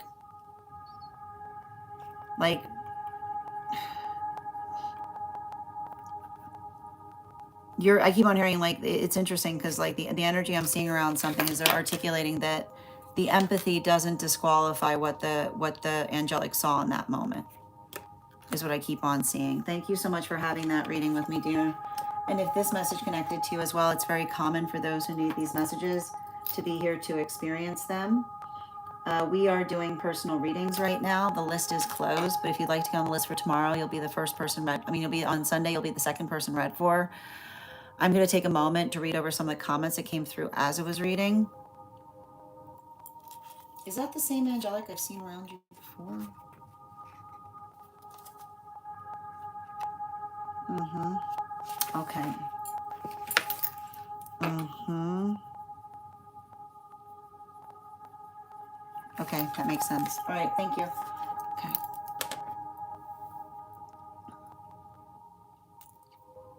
Mm-hmm. One moment. You're welcome, dear. Mm-hmm. Yeah, I'm happy to share that angelic with you if you'd like. I'm familiar with them. Mm-hmm.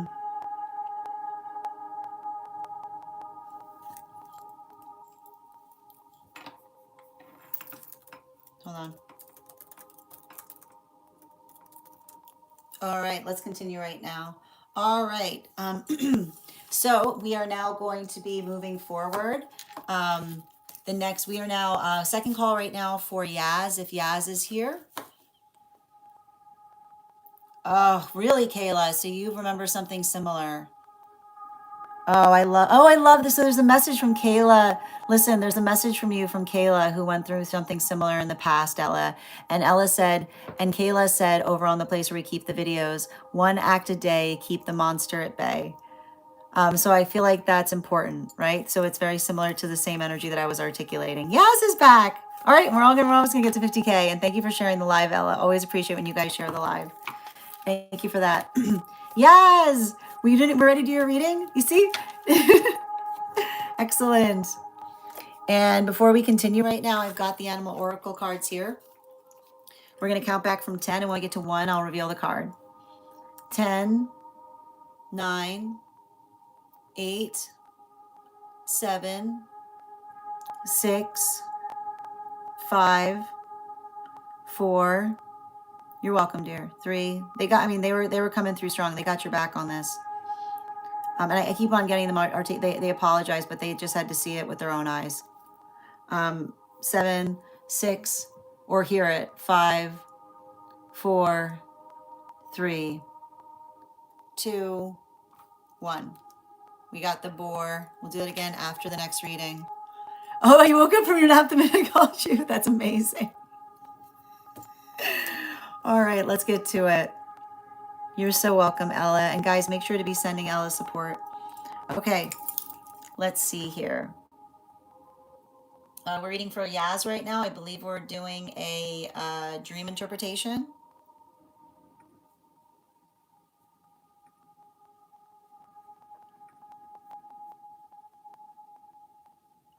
Excellent.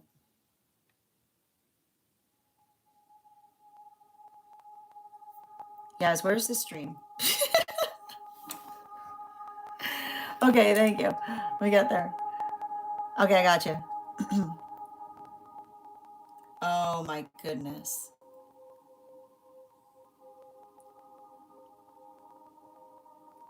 Okay. All right, so you guys, I want to bring up something important about this dream, which is yesterday I tried to read for this dream and I accidentally read for someone else's dream, but there was a pin. There was a pin in that dream that I read for another person, which is the identification of the guides putting a pin there to say, put a pin in this because you'll need it for that dream. So there's something important to notate about the fact that we saw some indications that the dream that I interpreted yesterday is energetically connected to this one. And that the guides literally put in the dream, the reason that they created the mix-up was because there was something important about that dream, because there was a pin that appeared in it that said put a pin in this, because the reason that's why they wanted it first, because, and I haven't read this dream yet, okay, but that was the interpretation of what was coming up. So they're connected to each other somehow in the Akashic. So we're going to start there before we begin the dream. Okay. All right. And that said, is this outside tea, Yaz? I'm going to make everyone really upset if it's not. Make everyone go nuts. Absolutely. All right. Okay. Thank you for confirming. All right. And can you let me know if we're doing a general reading or if you have a specific question? Is this okay, outside tea? Thank you. You guys know what we do before we start our dreams? We bust out the dream coconut. Perfect. Okay.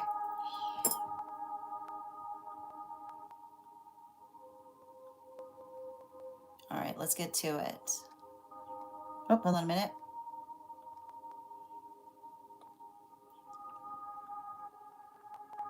Okay.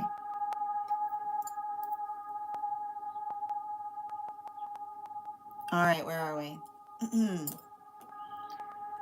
I had this dream. Okay, so the dream was actually, the dream that we're actually seeing here was from a bit of time back. So that's the first thing to pay attention to. I attended an event with a, I attended an event with a famous individual who was performing at a festival or a movie premiere. She looked incredibly comfortable in her own skin, wearing only a simple red plaid shirt and minimal makeup. I remember thinking how brave she was for being so authentic and natural. Afterwards, my family and friends walked through what looked like an old primary school playground. I saw an old crush of mine from afar talking to my dad. I waved at him, but I don't think he saw me or recognized me because he didn't wave back. My ex-best friend was there talking with guys from high school or primary school, so I joined them.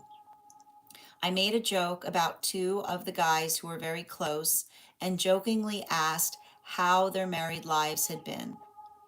Nobody laughed, and instead they looked confused and said they didn't understand. I had to explain the joke, and I felt small, misunderstood, and overlooked. I suddenly felt the urge to go to the bathroom, so I went inside the school building to find one. I found a bathroom with a light blue walls and 4 stalls. However, there were no real separators, only curtains between each stall, creating almost no privacy. At first, I was alone in the bathroom and felt very uncomfortable and hesitant about utilizing them because of how exposed it felt. Then 3 other girls arrived, and one by one they chose a seat. I originally wanted the far left stall because one side had a wall and felt more private, but one girl took that one, so naturally I chose the stall next to it.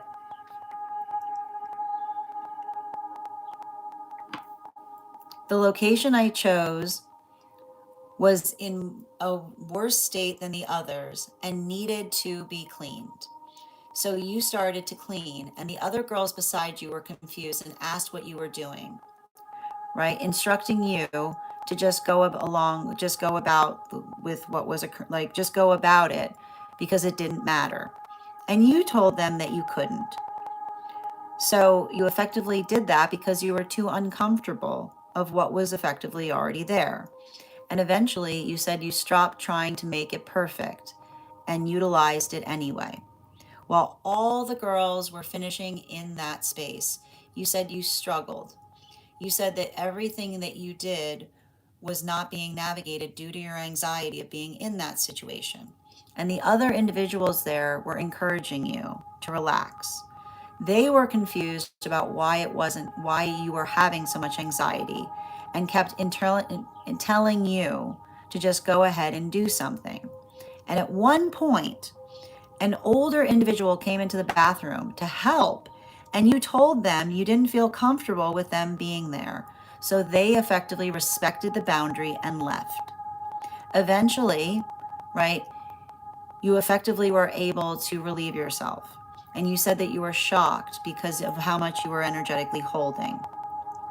Now, the individuals there were surprised, and interestingly, they articulated, right? They tried to articulate that something was beautiful rather than embarrassing.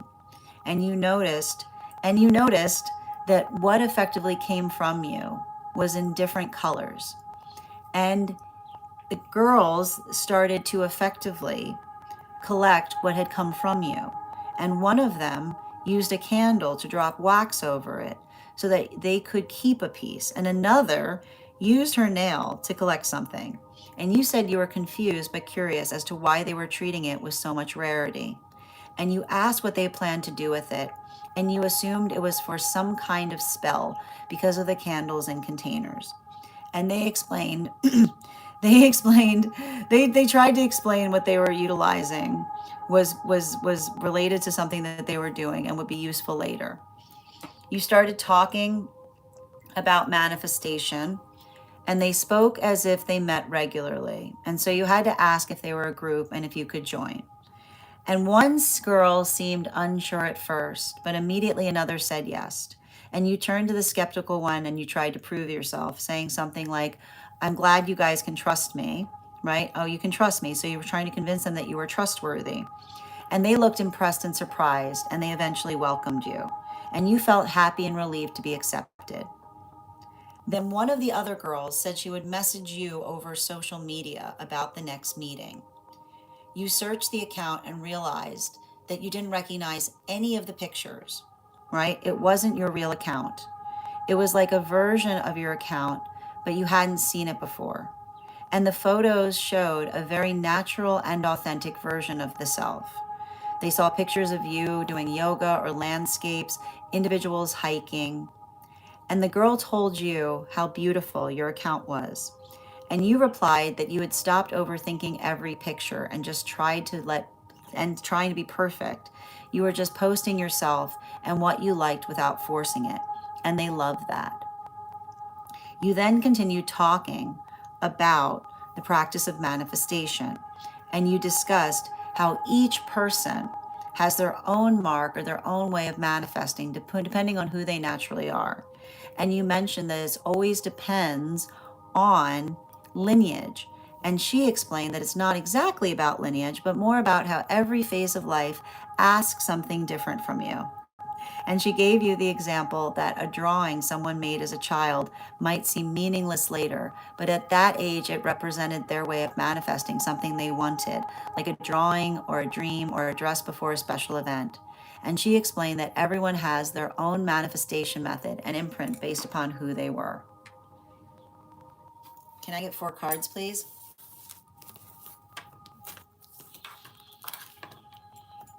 And 2 more.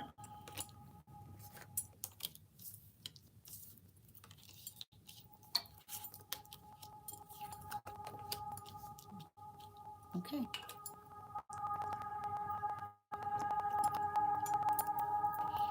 So, the dream is about shadow work and also meeting your guides.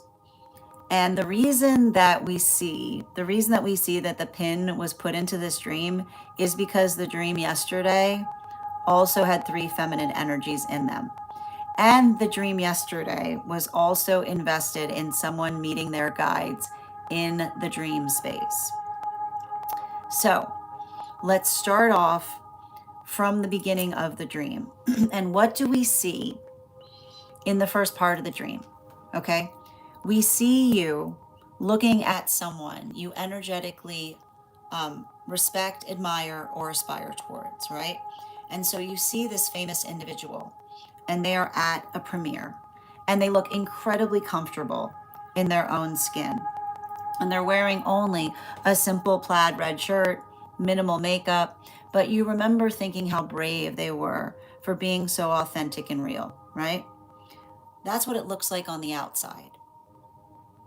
Now let's get to the shadow work of what it feels like on the inside, right? How does one, right? And this is the question by which the dream posited. How does one reach that level of comfortability? A lot of shadow work related to intimacy, right?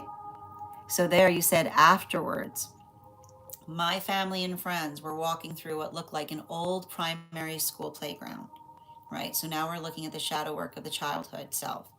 And you saw an old crush of yours, right, from afar talking to your dad. And you waved at them, but you didn't think they saw you or recognized you because they didn't wave back. And you said your ex best friend was there talking with guys from high school or primary school, and you joined them.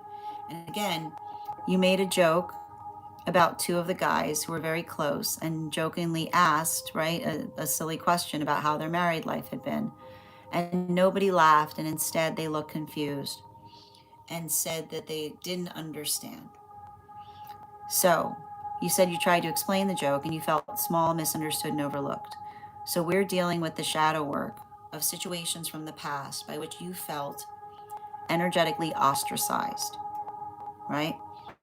And the ostracization are situations and circumstances by which energy tries to make one feel socially uncomfortable and awkward by not engaging in the typical standard rules of engagement that one would find, that would necessarily find in a social construct, which is identified, right? And we have to get to the question or the quandary as to why the energy would effectively be doing this, right? And in the first space, we see, right? Here's the thing about it. In the first space, we see that individual talking to your father. Okay? Now, this is what you might not have realized about those situations if they were happening in childhood or if something similar was happening. If you had a masculine energy around you that was overprotective and telling others to leave you alone, right? Or being overly protective about your connection to others, then in the space by which you tried to wave to somebody, right? That energetic fear, what you may have thought was them ostracizing you, might be somebody who was warned not to speak to you because someone was being overprotective about you, right? Why would your father be talking to a child? Why when we waved at them when they were talking to them, they wouldn't wave back? Because something that was happening there potentially scared them. So we see that what you might have taken for ostracization might have been energy that was actually intimidated by you. Simultaneously and similarly, you went up to another and you tried to make a joke and you thought that they were potentially ostracizing you. But if we have to run the conclusion that that father energy was running around talking to all of the masculine energy like that, right? They're going to be afraid to laugh with you.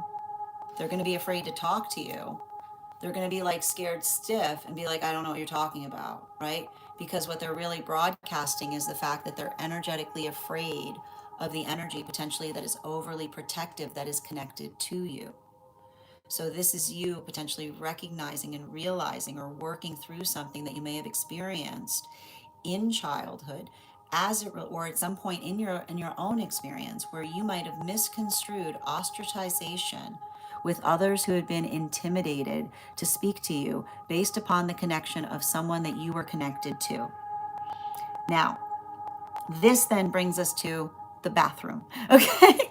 And whenever we're working through bathrooms, we're healing intimacy wounds. So here you are, you're going into the bathroom with this massive intimacy wound. This whole time, you thought you were being ostracized. There was energy that was potentially scared stiffless to talk to you. And then you identified that when you went in there, there was a bathroom with blue walls and 4 stalls. Blues is energy genetically connected to one of your guides. We know this. I will also point out So there's something to be paying attention to, because blue was also relevant in the reading yesterday. So again, we have to connect these dreams. So this is the blue is the blue of naivete, right? The blue of saying there's something wrong with me because you're being energetically sheltered from what's actually going on. So there we see that you find a bathroom with light blue walls and 4 stalls and no real separators, only curtains for each stall, creating no privacy. And at first you're alone. You're uncomfortable. This is a weird bathroom. It's a weird intimacy moment, right? And then you have 3 other girls arrive. There were 3 girls in the last stream we did yesterday, and everybody chose a seat. And here's the thing that we basically see that you're working through as it relates to intimacy, right? The space by which, when we are navigating intimacy wounds, we operate on keeping each other comfortable. An intimacy wound occurs when somebody tries to make us feel like something's comfortable that we don't feel is comfortable. So we see energy, we see guides here replicating an intimacy wound that you yourself had to go through in terms of someone trying to encourage you to be natural about something that you felt very uncomfortable with. So that's why you saw the fact that girls around you were potentially saying, just go ahead and don't worry about it, because that is often identifying energy that isn't prioritizing our comfortability so much as fitting in, right? Which is saying, like, don't think about it, don't overthink it, just do it because everybody else is. So you effectively, and this was even more recognized in the space by which somebody came in who shouldn't have been there. And you said, could you please leave? And they left like a shot, right? It's the understanding that we don't overstep boundaries as long as we're respecting them. And all it takes is the ability to speak up that shows us whether someone's being respectful or not. But here you've got 3 guides that are showing you the shape of the wound that may have occurred from peer pressure as it relates to individuals trying to make you feel comfortable with something that you felt very deeply uncomfortable about. And this was basically what led to your effluvians, right? Because the effluvians, you'll probably notice, that came out of you wasn't energetically connected to something that would typically come out of you so much as it seemed like creativity. And this is what may have potentially been acting as a creative blocker for you, because the creativity, right? The creativity that you effectively identify and recognize. The thing about creativity is, if you want to be creative, prepare to be weird. Okay? If you want to be creative, prepare to be weird, okay? Because creativity is literally creating something where something doesn't exist, right? And having to deal with the navigating of the weirdness that we have as we're navigating creativity, right? This is the guides that are showing you the shape of the full wound that you're carrying, so that you can start feeling more comfortable articulating upon your boundaries. Because what did we notate was happening in the shape of the dream space, okay? When did you start releasing? You started releasing when someone respected your boundary. Did you pay attention to what the guides were showing you in the dream space? All those people going, just be natural, just let it go, just let it go, just be uncomfortable, just be uncomfortable, just accept the uncomfortability. Nothing creative coming out. I respect you. I'm going to give you the space you need. Whew. This is how energy moves. Energy is only creative when one feels safe to be creative. And the moment that another person respects our boundaries, effluviance. So this is what we see was happening in the unconscious, was the guides were showing you the difference between energy being like, just be yourself, be creative, do what everybody else is doing, versus someone saying, I'm going to give you the space you need. Whew. All of it comes out of you. And that's why they were so happy, because that was you recognizing the way that your creativity is. You're creative when another person is respecting your boundaries, not when someone's trying to force you to be. And that's why they started collecting it. And then your guides revealed themselves, right? So you got 3 guides there, and they're like, let's talk a little bit about manifestation. Why? Because you will finally accomplish being very firm and clear upon what those boundaries are, right? And that's where they started to energetically share with you. Now, the stream is very important, because the reason I told you to put a pin in it,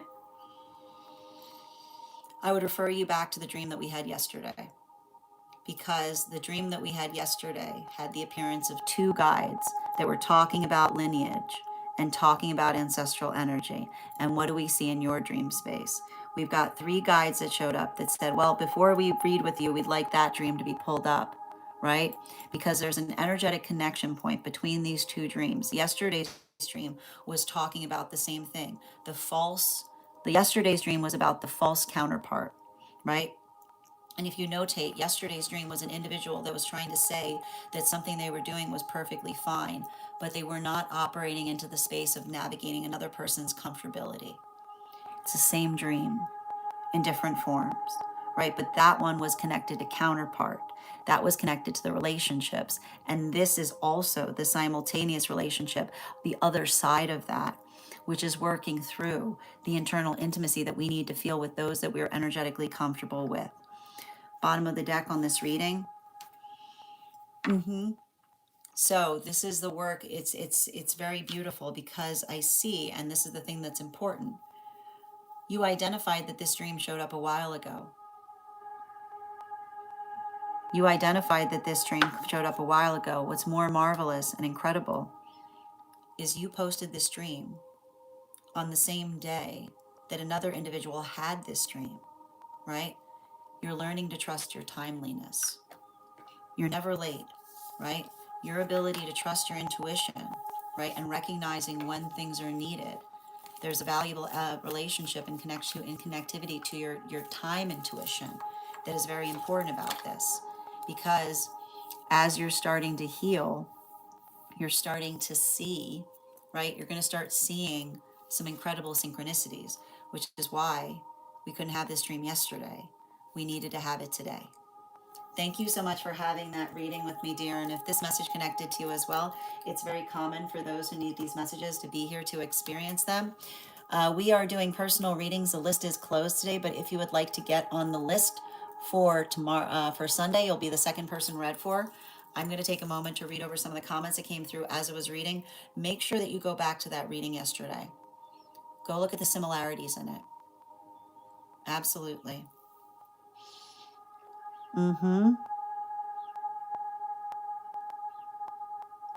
Yes. Oh, that's wild. Thank you. That makes so much sense. I did have masculine energy that was overprotective in my younger years. Tactical. Thank you for confirming.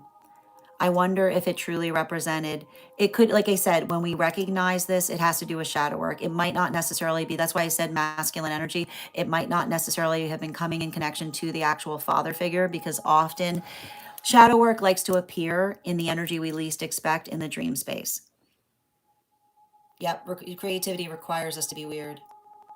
Yes, thank you for confirming, Ivana. I started releasing after I set a boundary. Exactly. And thank you as well, dear. Yep, lineage and manifestation. Yeah, the 3 of Pentacles under the deck. That's wild, right? And your wind chimes are going off like crazy. How you doing today, Connie? Thank you guys both for sharing your dreams. And thank you for your patience in that reading. But I think you see why we had to wait for it. All right, my friends, we are now starting on 1-card readings for super fans and subscribers. If you are a super fan or subscriber who would like a 1-card pulled, go ahead and put your question in the comments. I'll be happy to draw a card for you. If you'd like to become a super fan or paid member, you can do so now and you'll be eligible for a 1-card. Connie, thank you for the follow. Also, friends, we're at 47.7K likes. When we get to 50K, I will be gifting a reading back to the collective in the form of a random drawing. 1 card for Julia, highest priority. It feels to me there's a lot of, I feel like you're noticing some of the expediency that's happening right now in relationality to your manifestations. And I keep on seeing like there's something about you having overcome some karma that's clearing some receptivity in terms of what's ahead of you. Animal Oracle card. Yeah. It's interesting too because this Raven energy, I don't know why I keep on hearing something about a new guide potentially coming through. Yep. You're so welcome, Yaz. And thank you for sharing that reading with me. That dream with me. Ella, highest good, please. Yeah, you've overcome it. The hard part's over. Yeah, just a little bit every day goes a long way. It keeps on saying to me that there's something that someone had to be apologetic for, but I keep on hearing the guide. It's interesting because I keep on hearing this guide say, I had to hear it with my own ears. I had to hear them actually say it. Melissa, 1 card, please. Oh, You know how hard it is to ask me to do a one card reading on a dream? I'm going to do my best, but please remember how difficult that is. Yeah, we've got, it says to me, it feels like it was connected to divine counterpart or showing, helping you familiarize with the energy by which you yourself feel energetically comfortable. Yeah, especially like it, especially as kind of healing. There's something about it, about healing, somebody giving things to you, is what I keep on getting. Animal Oracle. I will say I need to have the full reading to give you all of the details on it. So this is the best I can do because the guides are articulating that there was a lot more there that you haven't told me. Okay, I need all of it. Like that's just scratching the surface. Hi there. I got you, Daniela. Oh, I got you. If it's tough, it's because you know you're on the right side of it, right? It's not okay, right? It's not okay if someone's trying to create imbalance, right? Just focus on being the force of positivity in a situation. You know what? If somebody wants to make problems where problems don't exist, right? Then leave them in that nebula, right? If they want to make problems where problems don't exist, like let them live in that nebula. Mm-hmm. Absolutely. Ruby, one card.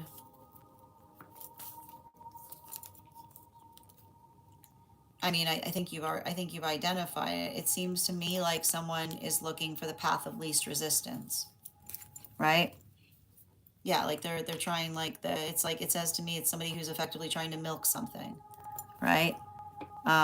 Yeah, somebody. May I present to you the cow? Yes, absolutely. I got you, Yaz. Mm,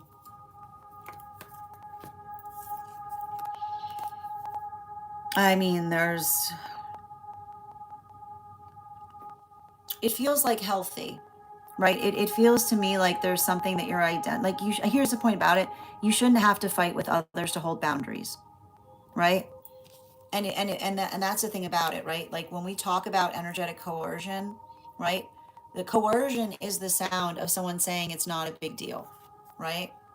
So it feels to me like I want you to understand like you were seeing your guides in that dream space saying, right?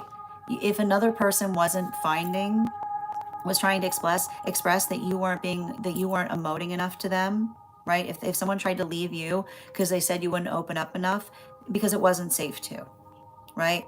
That is literally that's where a lot of that emotionality is coming from. You can't say to someone, it's very convenient for someone who has no respect for our boundaries to try to articulate that the reason we're leaving is because we won't open up enough.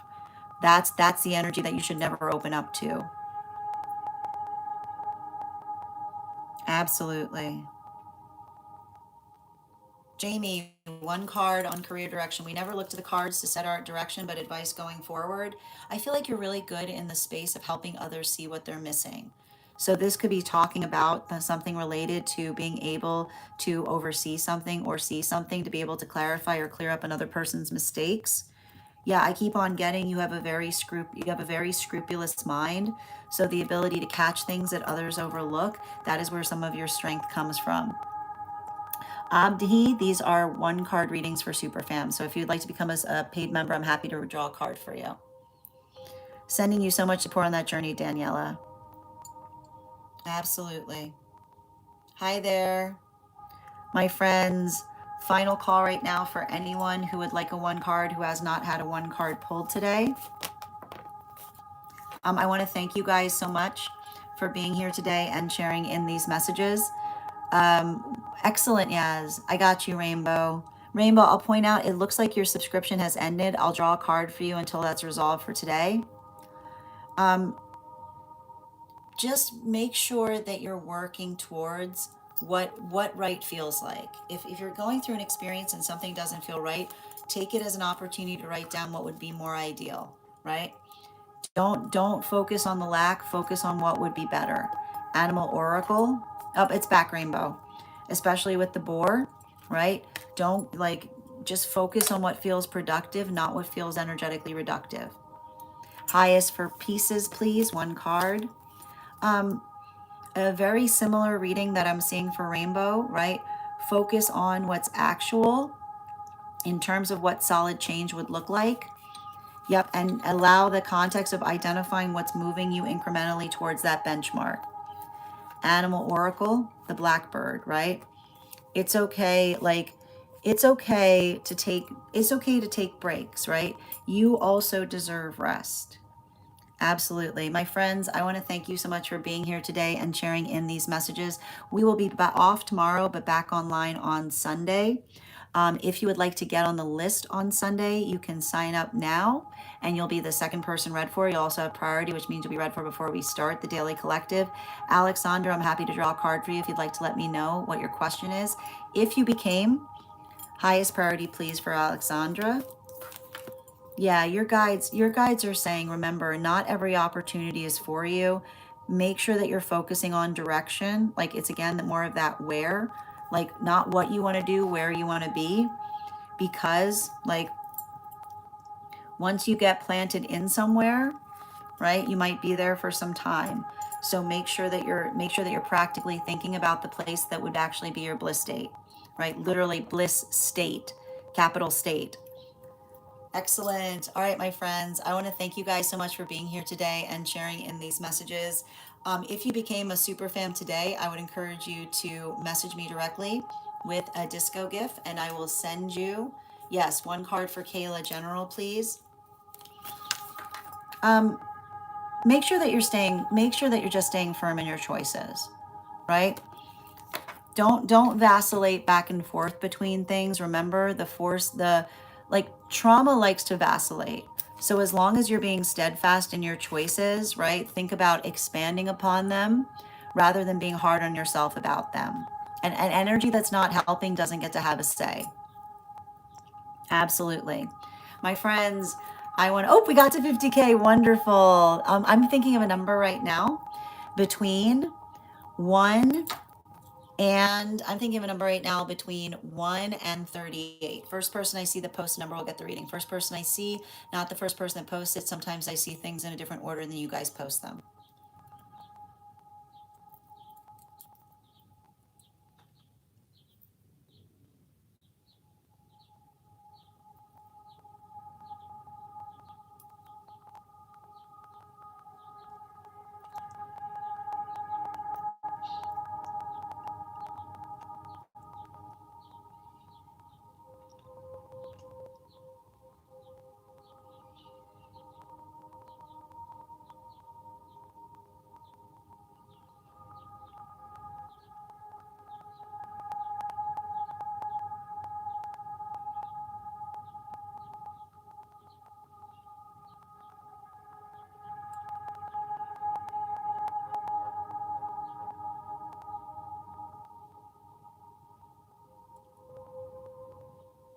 Oh, there it is. Excellent. Congratulations, Ella. You got it. You will have that free reading. I want to thank you guys so much for being here and receiving these messages. Huge thank you to my followers, old and new. Thank you for being here and receiving these messages. Huge thank you to my subscribers. Your ongoing support means the absolute world to me. I hope you guys have an absolutely beautiful day. Please take care of yourselves. Please take care of one another. And we'll do this again on